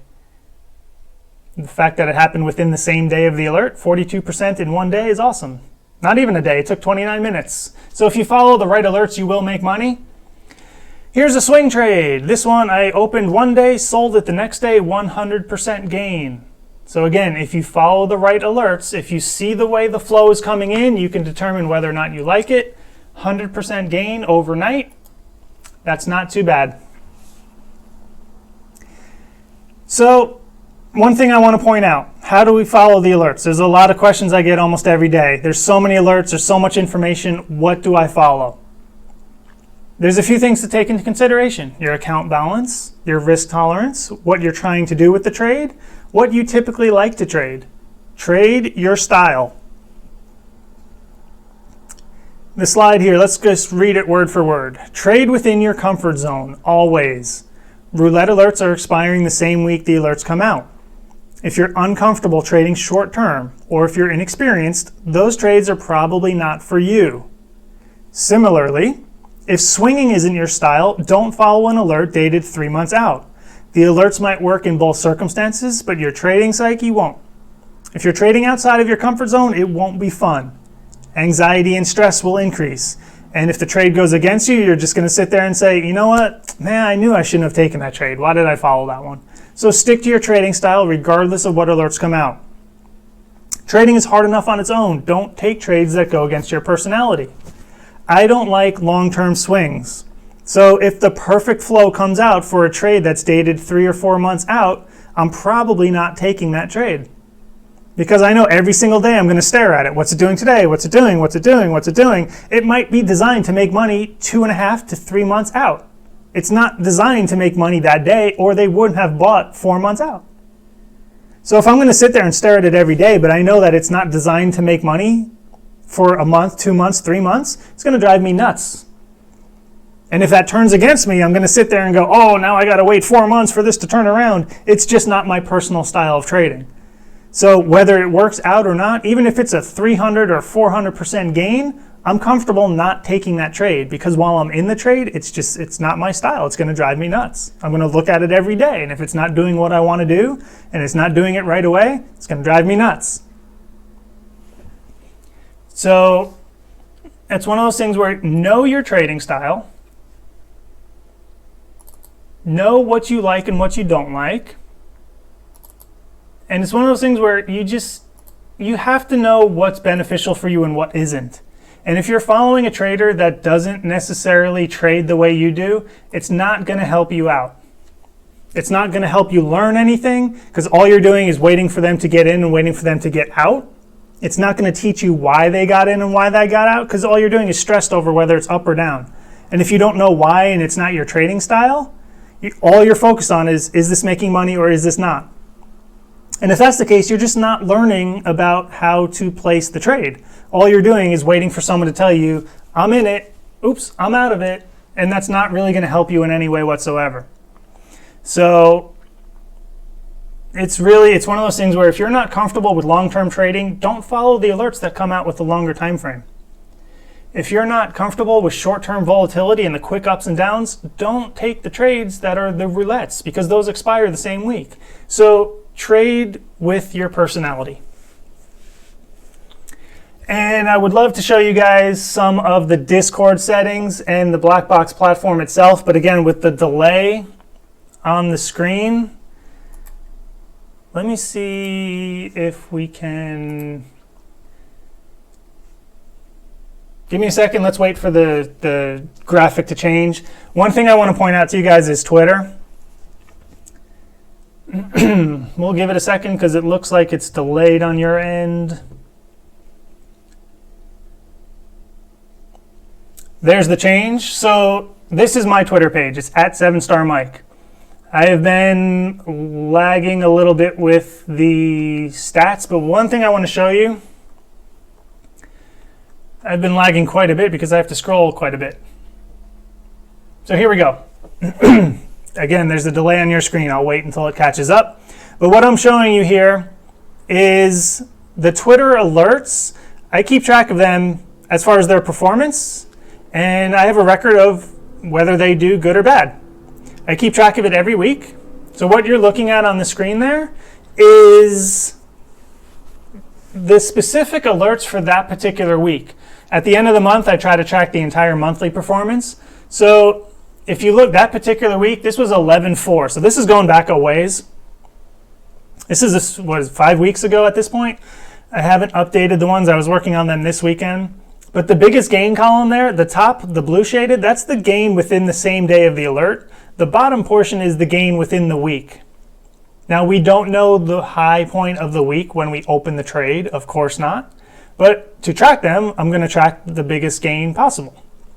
So if you see something, there's a few on there that say 292% gain, 343% gain. Are you going to make 343%? Probably not, because that's buying the same price as the alert and selling at the high of the week. There's no way to know where the high of the week is. So if I post a 343% gain on there and you go, wait a minute, is that realistic? No, it's not. But it shows you the maximum potential on that particular alert was 343%. So if a gain is going to be a max of 343%, do you think it's possible to get 100% out of that? 1/3 of the move? Probably, right? Hey, even if you don't get 100%, can you get 75 or 60%? So if you get a 60% gain within a single week, that's a pretty damn good trade. So check out the Twitter page, 7-Star Mike. I will, within the next day or two, have the current week posted for the stats on this particular week to give you some updated information there. And then for you guys that don't know, this is the actual Discord room for Blackbox stocks. Again, give it a second for your screen to catch up because I can see what's being displayed and it's delayed by about 15 seconds. And I apologize for that again. The last time I ran this, there was a very, very slight delay. So one thing I want to point out here, this is our general chat room. Come down here, it says BBS Trader Room. And if you scroll through this, you're going to see information throughout the day. People are going to be asking questions. We're posting charts. So there's a voice chat room in here.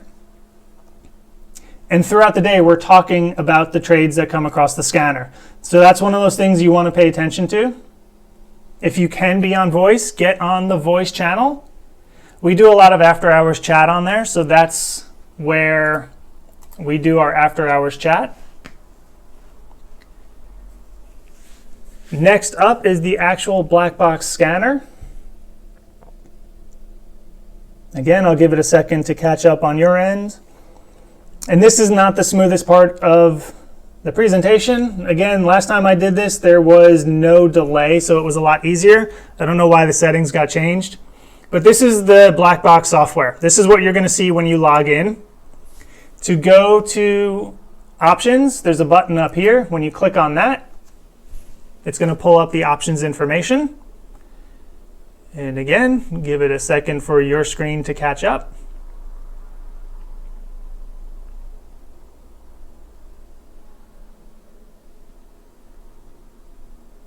This is a pretty bad delay, but there it goes. So when you click on that options button, that middle portion there where you see that white and purple flow, that's what we're watching throughout the day. So that's just scanning, scanning, scanning. It's just going to scroll throughout the entire day showing us the flow. If you come down here at the very bottom, this button here says news. If you click on that button, throughout the day, you're going to get news related to the stock market. That is the fly on the wall. That is a separate subscription. If you're part of Blackbox, you do get that for free. So throughout the day, you get information in that section there, just scrolling, scrolling, scrolling. If you select a specific ticker, let's do this. Let's pick Apple.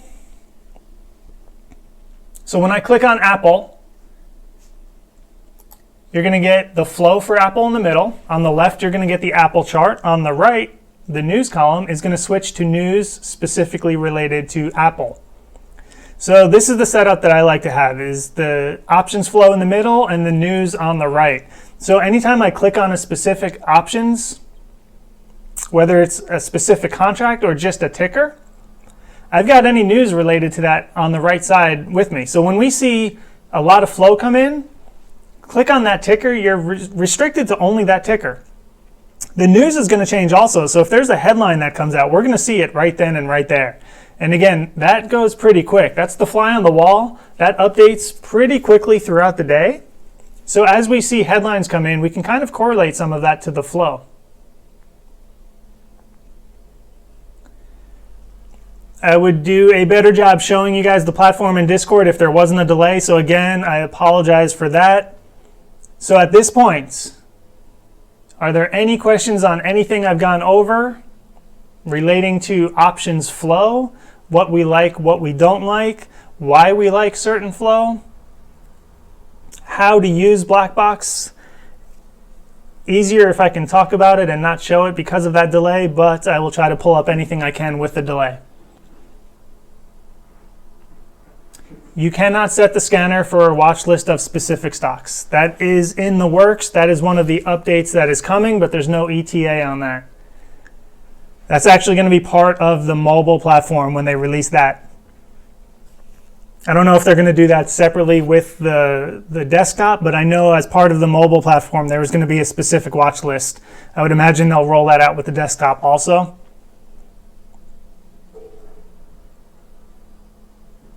If there's no delay, that's awesome. Because I have it on 2 different monitors, and the monitor I'm using is what I see, and the monitor that's showing me what you guys see is literally 15 seconds or so behind when I switch the screen.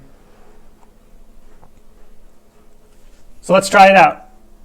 I'm going to switch to OTC or NSAD. Tell me when the screen changes for you guys.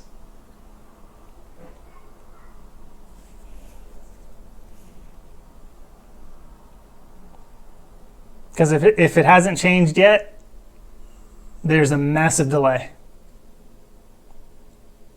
As I'm showing on the monitor, it just changed right now. Did you guys see it change before I just said that?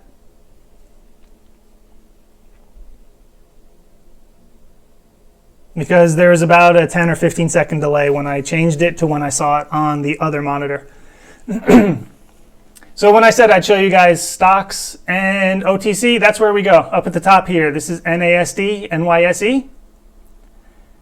This is OTC. So if you trade OTC, there is an OTC scanner.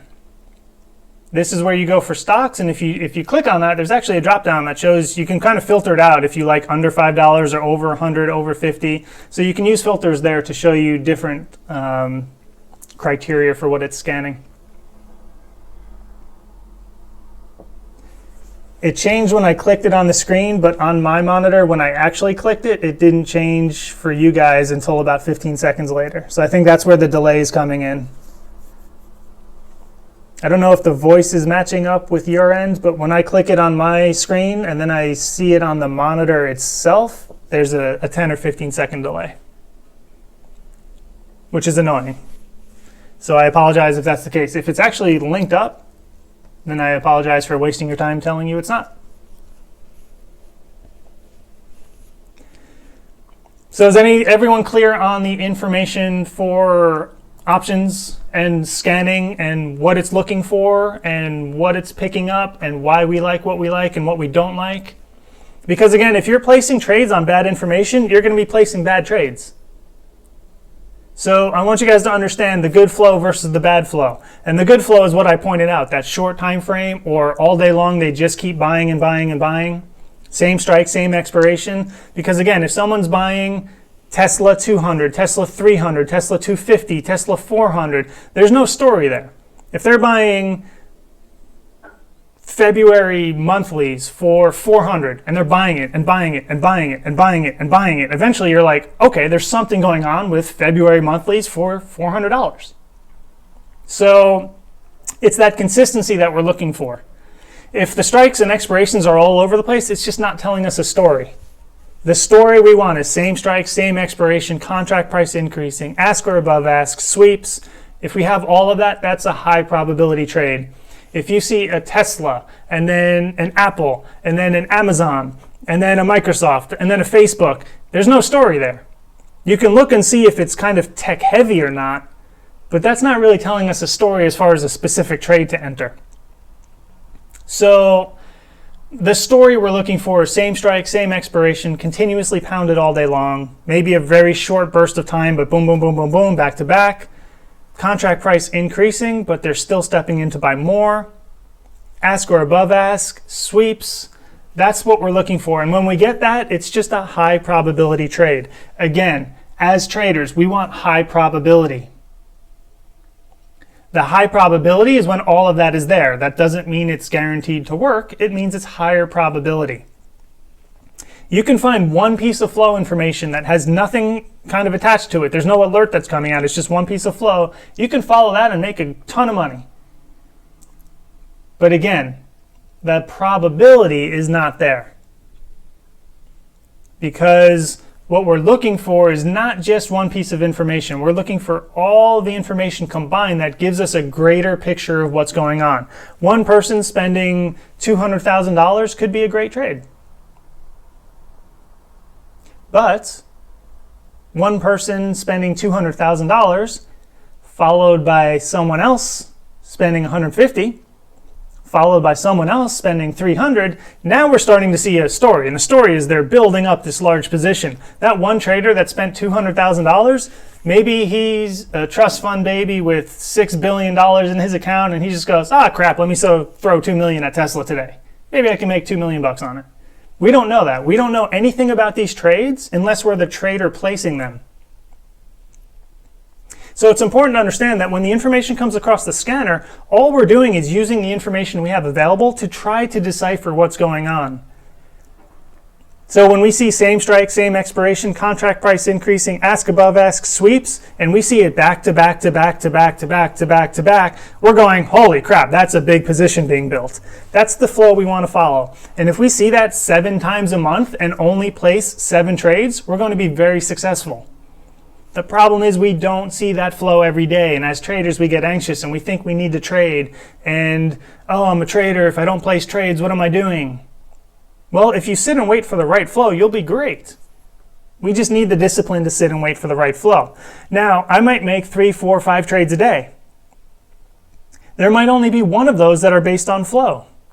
So just because the big traders aren't putting their money in a specific contract or a specific expiration or a specific ticker, that doesn't mean you can't trade for the day. It just means the flow isn't giving us anything to be a flow trader. So maybe that's a day we pass on flow trades and we trade on momentum. We trade on headlines. We trade on technical analysis. I trade on all of those, including flow. So on a day where the flow just isn't there, I'm looking for a momentum or a support resistance trade or a swing trade that I might have looked at over the weekend or whatever's coming out that indicates this is where I want to enter a trade. It might not be based on flow. You really want to sit and wait for the right flow. We had a trader came in. There was a particular week where 3 or 4 people were saying, man, I've been trying this out and I'm just not being successful. I don't know what's going on. And then we had another trader that says, you know what? I've only been with Blackbox for a month and I'm super successful.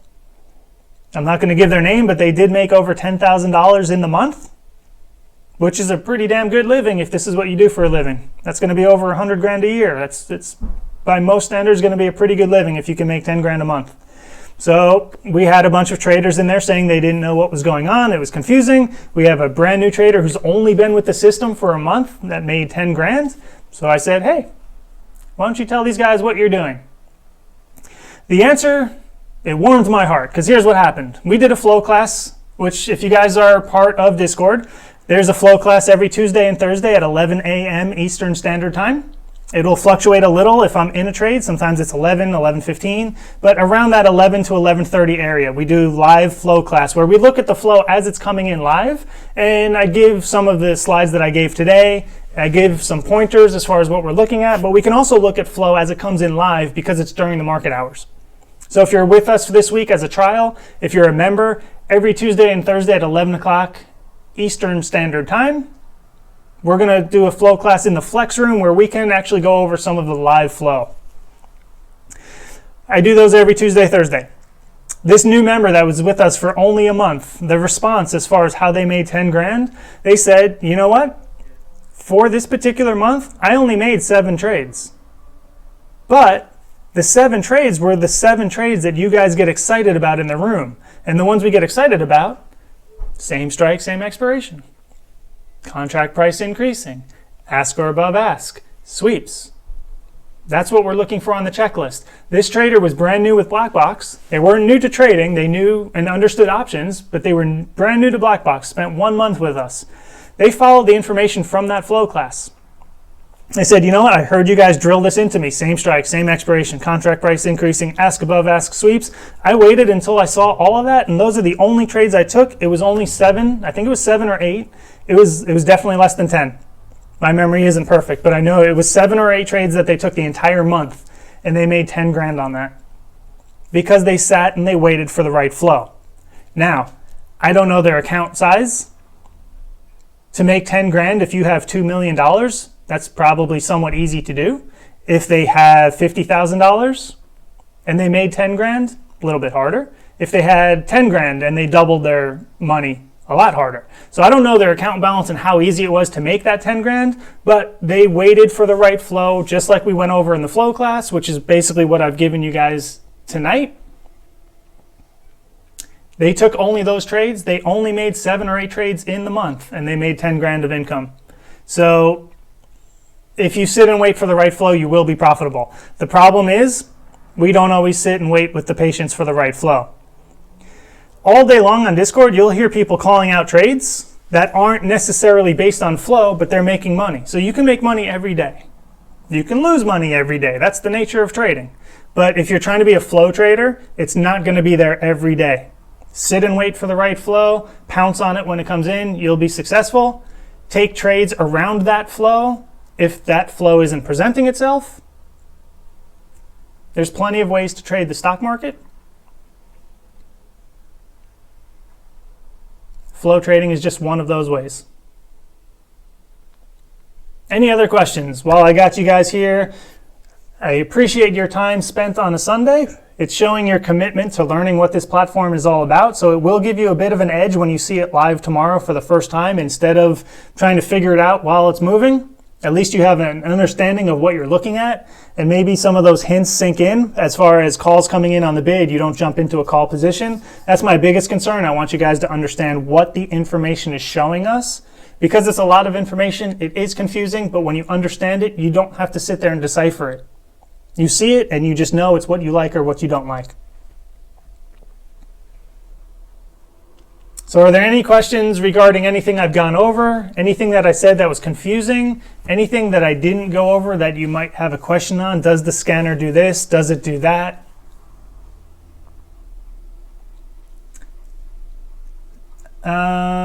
There might be a way to put implied volatility on the charts.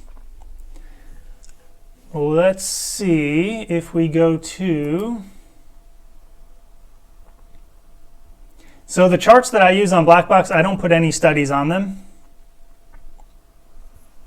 There's historical volatility. You can put that on there. So the way I like to use the Blackbox charts, any other... You can put historical volatility up on there. Doesn't look like there's implied.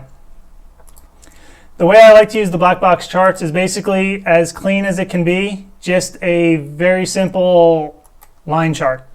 And the reason for that is on Thinkorswim, I have on one monitor, I have my trading platform on another monitor, and then I have Blackbox on a third monitor.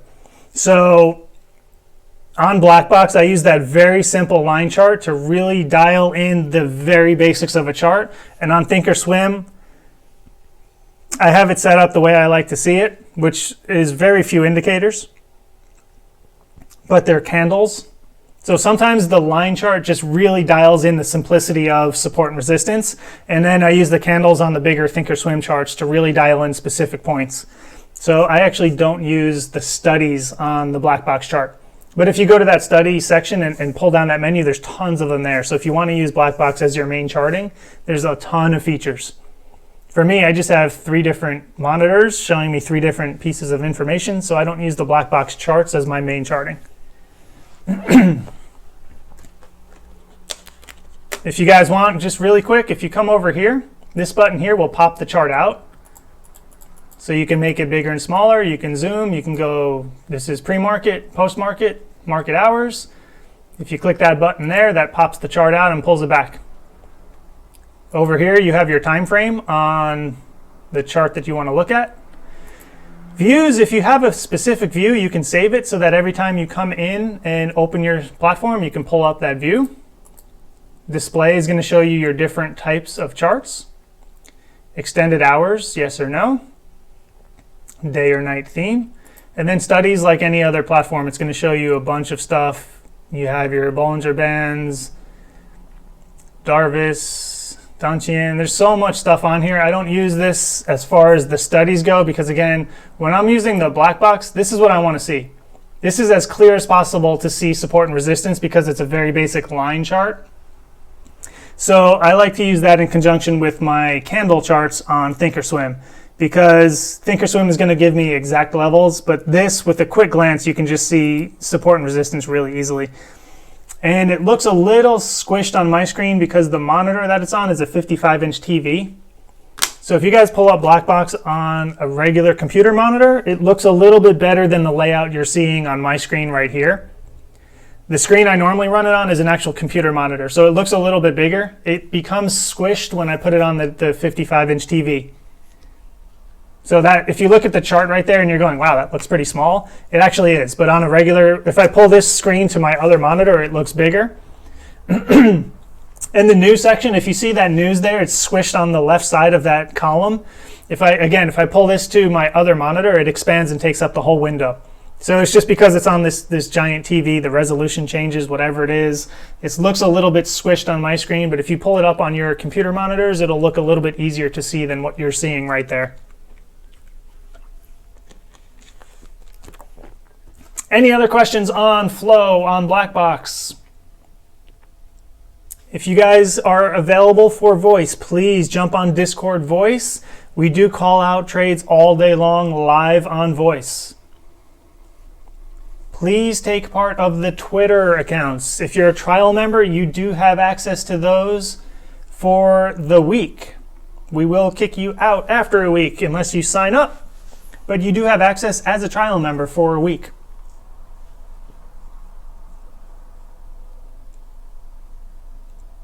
Any questions whatsoever regarding Blackbox, now is the time to get them out. We're coming up on 2 hours of time. I definitely appreciate you guys putting in the effort to sit here and learn the platform and try to understand before you go live with it. Like I said, I understand it is confusing. There's a lot of information coming across here, so I hope I cleared up some of the things we're looking for tonight. I appreciate you guys spending your Sunday night with me here.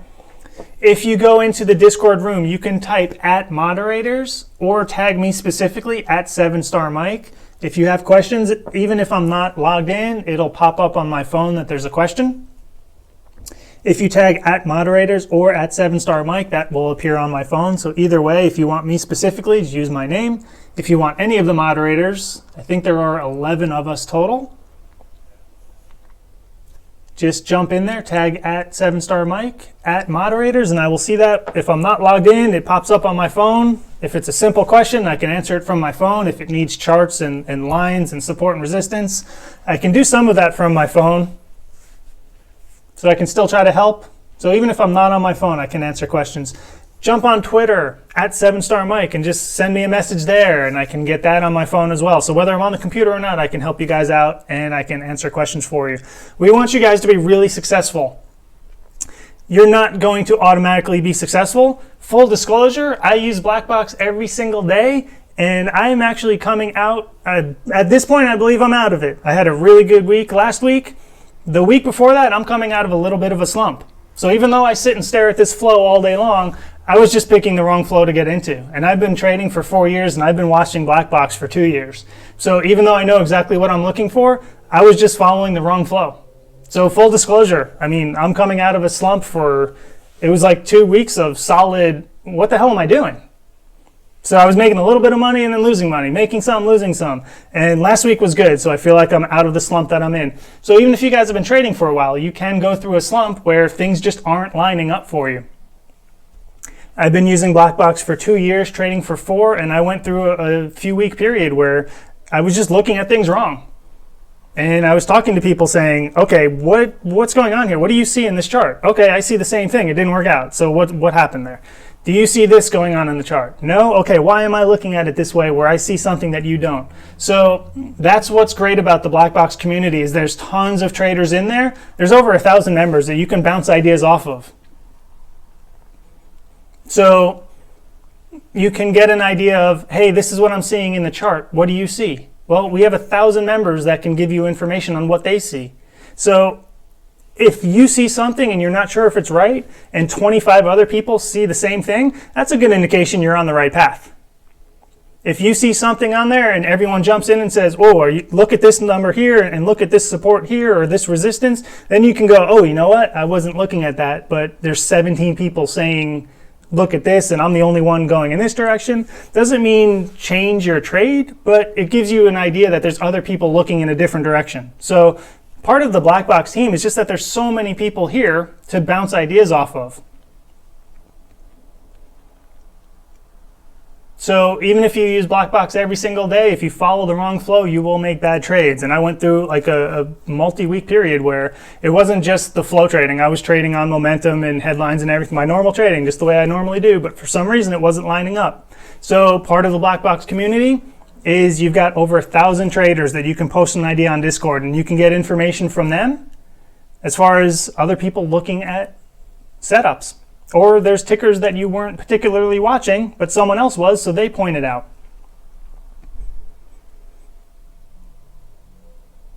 I have a girlfriend that trades, and I was actually pointing out things to her, and she was pointing out things to me that I wasn't looking at, and she was making killer trades. So I go in and I make a losing trade. I'm going, oh man, today sucked. What did you do? And she was killing it. And I'm going, damn, what were you looking at? So it helps to have a second set of eyes watching the market. Blackbox has 1,000+ members. So get into that Discord room, type @moderators, type @7star Mike. We can answer questions. I'm on the West Coast, so if you're on the East Coast and you have a question and it's 1 o'clock in the morning, I'm probably up because I'm 3 hours behind you. I'm usually up late here, so if it's 3 or 4 o'clock in the morning on the East Coast, go into Discord and type a message and I'll probably be able to answer you because I'm up. So very helpful community.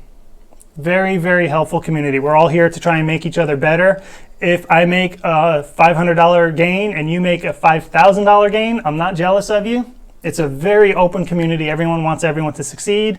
Everyone wants to be supportive. The Twitter accounts, there's a question on there. Let me find where that graphic might be.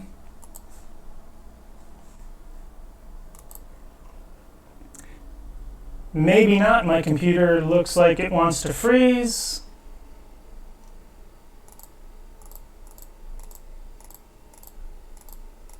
Nope. Here it is. I'm just going the wrong direction. Bear with me here. I will find that graphic. There we are. Blackbox_team is the algo-driven alerts. Those are 100% algorithm generated. At the options wire is the moderator alerts. Those are the ones where the moderators can post what they're trading. That is human driven. They are both private accounts. So even if you're a trial member, you do have access to those this week. Follow both of those and go onto Discord. Send Jenny B or Charlie a message that says, this is my Discord name. This is my... Oh, sorry, they know your Discord name if you're sending them a message. This is my Blackbox name. This is my Twitter name. Give them that information there, and they'll go onto those accounts. They'll see that you're pending approval, and they can approve you there.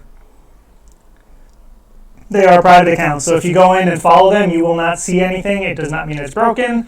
Send Jenny B or Charlie on Discord a message, and they will approve you for that. Again, even if you're a trial, you have access to those for the week. If you can't watch the flow all day long, that's one way to do it, because the algo-generated ones are specifically what we're looking for with our human eyes, but it's the computer finding it for us. And then options wire, that one is the moderators. When we do plays, we're going to post them in there. And the different moderators have different trading styles, so find the one that suits your trading style, and very, very successful. They're not perfect. They're going to lose here and there, but in general, those are... And once you have access to those trades, you can go back through, or to that account, go back, filter through that options wire, and just look at the entries and exits for a lot of those trades. Very successful trades in there, so definitely take advantage of that. Even if you are in front of the computer all day, take advantage of that. But if you're on Discord, there's rooms where we post our specific plays. So you don't have to follow the options wire. It's a specific room for each moderator on Discord. So you can pick the ones you like and you can follow their room specifically.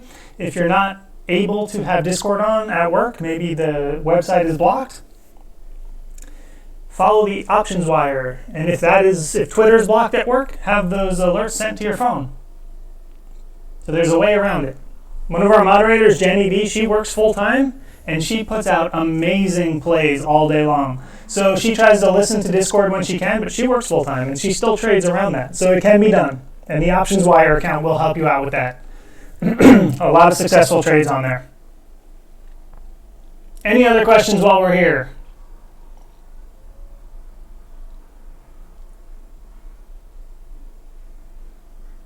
Whether it's Twitter, whether it's Discord, Blackbox, Flow specifically, any questions whatsoever, get them out now while I'm here live, or you can go on Discord and tag @moderators or @7star Mike, and I'll get to that when I can. If I don't get to it, all of the moderators see that when you tag @moderators, so someone will hopefully get to you pretty quickly. I will give you guys about a minute or so to get questions in there. If you do not have any other questions, thank you for joining me on a Sunday night. I definitely appreciate that. Again, it shows your commitment to learning this platform before we're going live into the market. And that's going to give you an edge over someone who kind of takes the free trial week and doesn't really apply themselves to it because it's free. They're not really investing a whole lot to it. The trial week isn't going to make you a master at flow trading. It's designed to give you an idea of whether or not it can help you. And if you think it can help you but it's confusing, join for 1 month. Spend $100 for 1 month of service. If you don't like it, cancel. But the trial week will show you whether or not you think it can help. It might not make you an expert.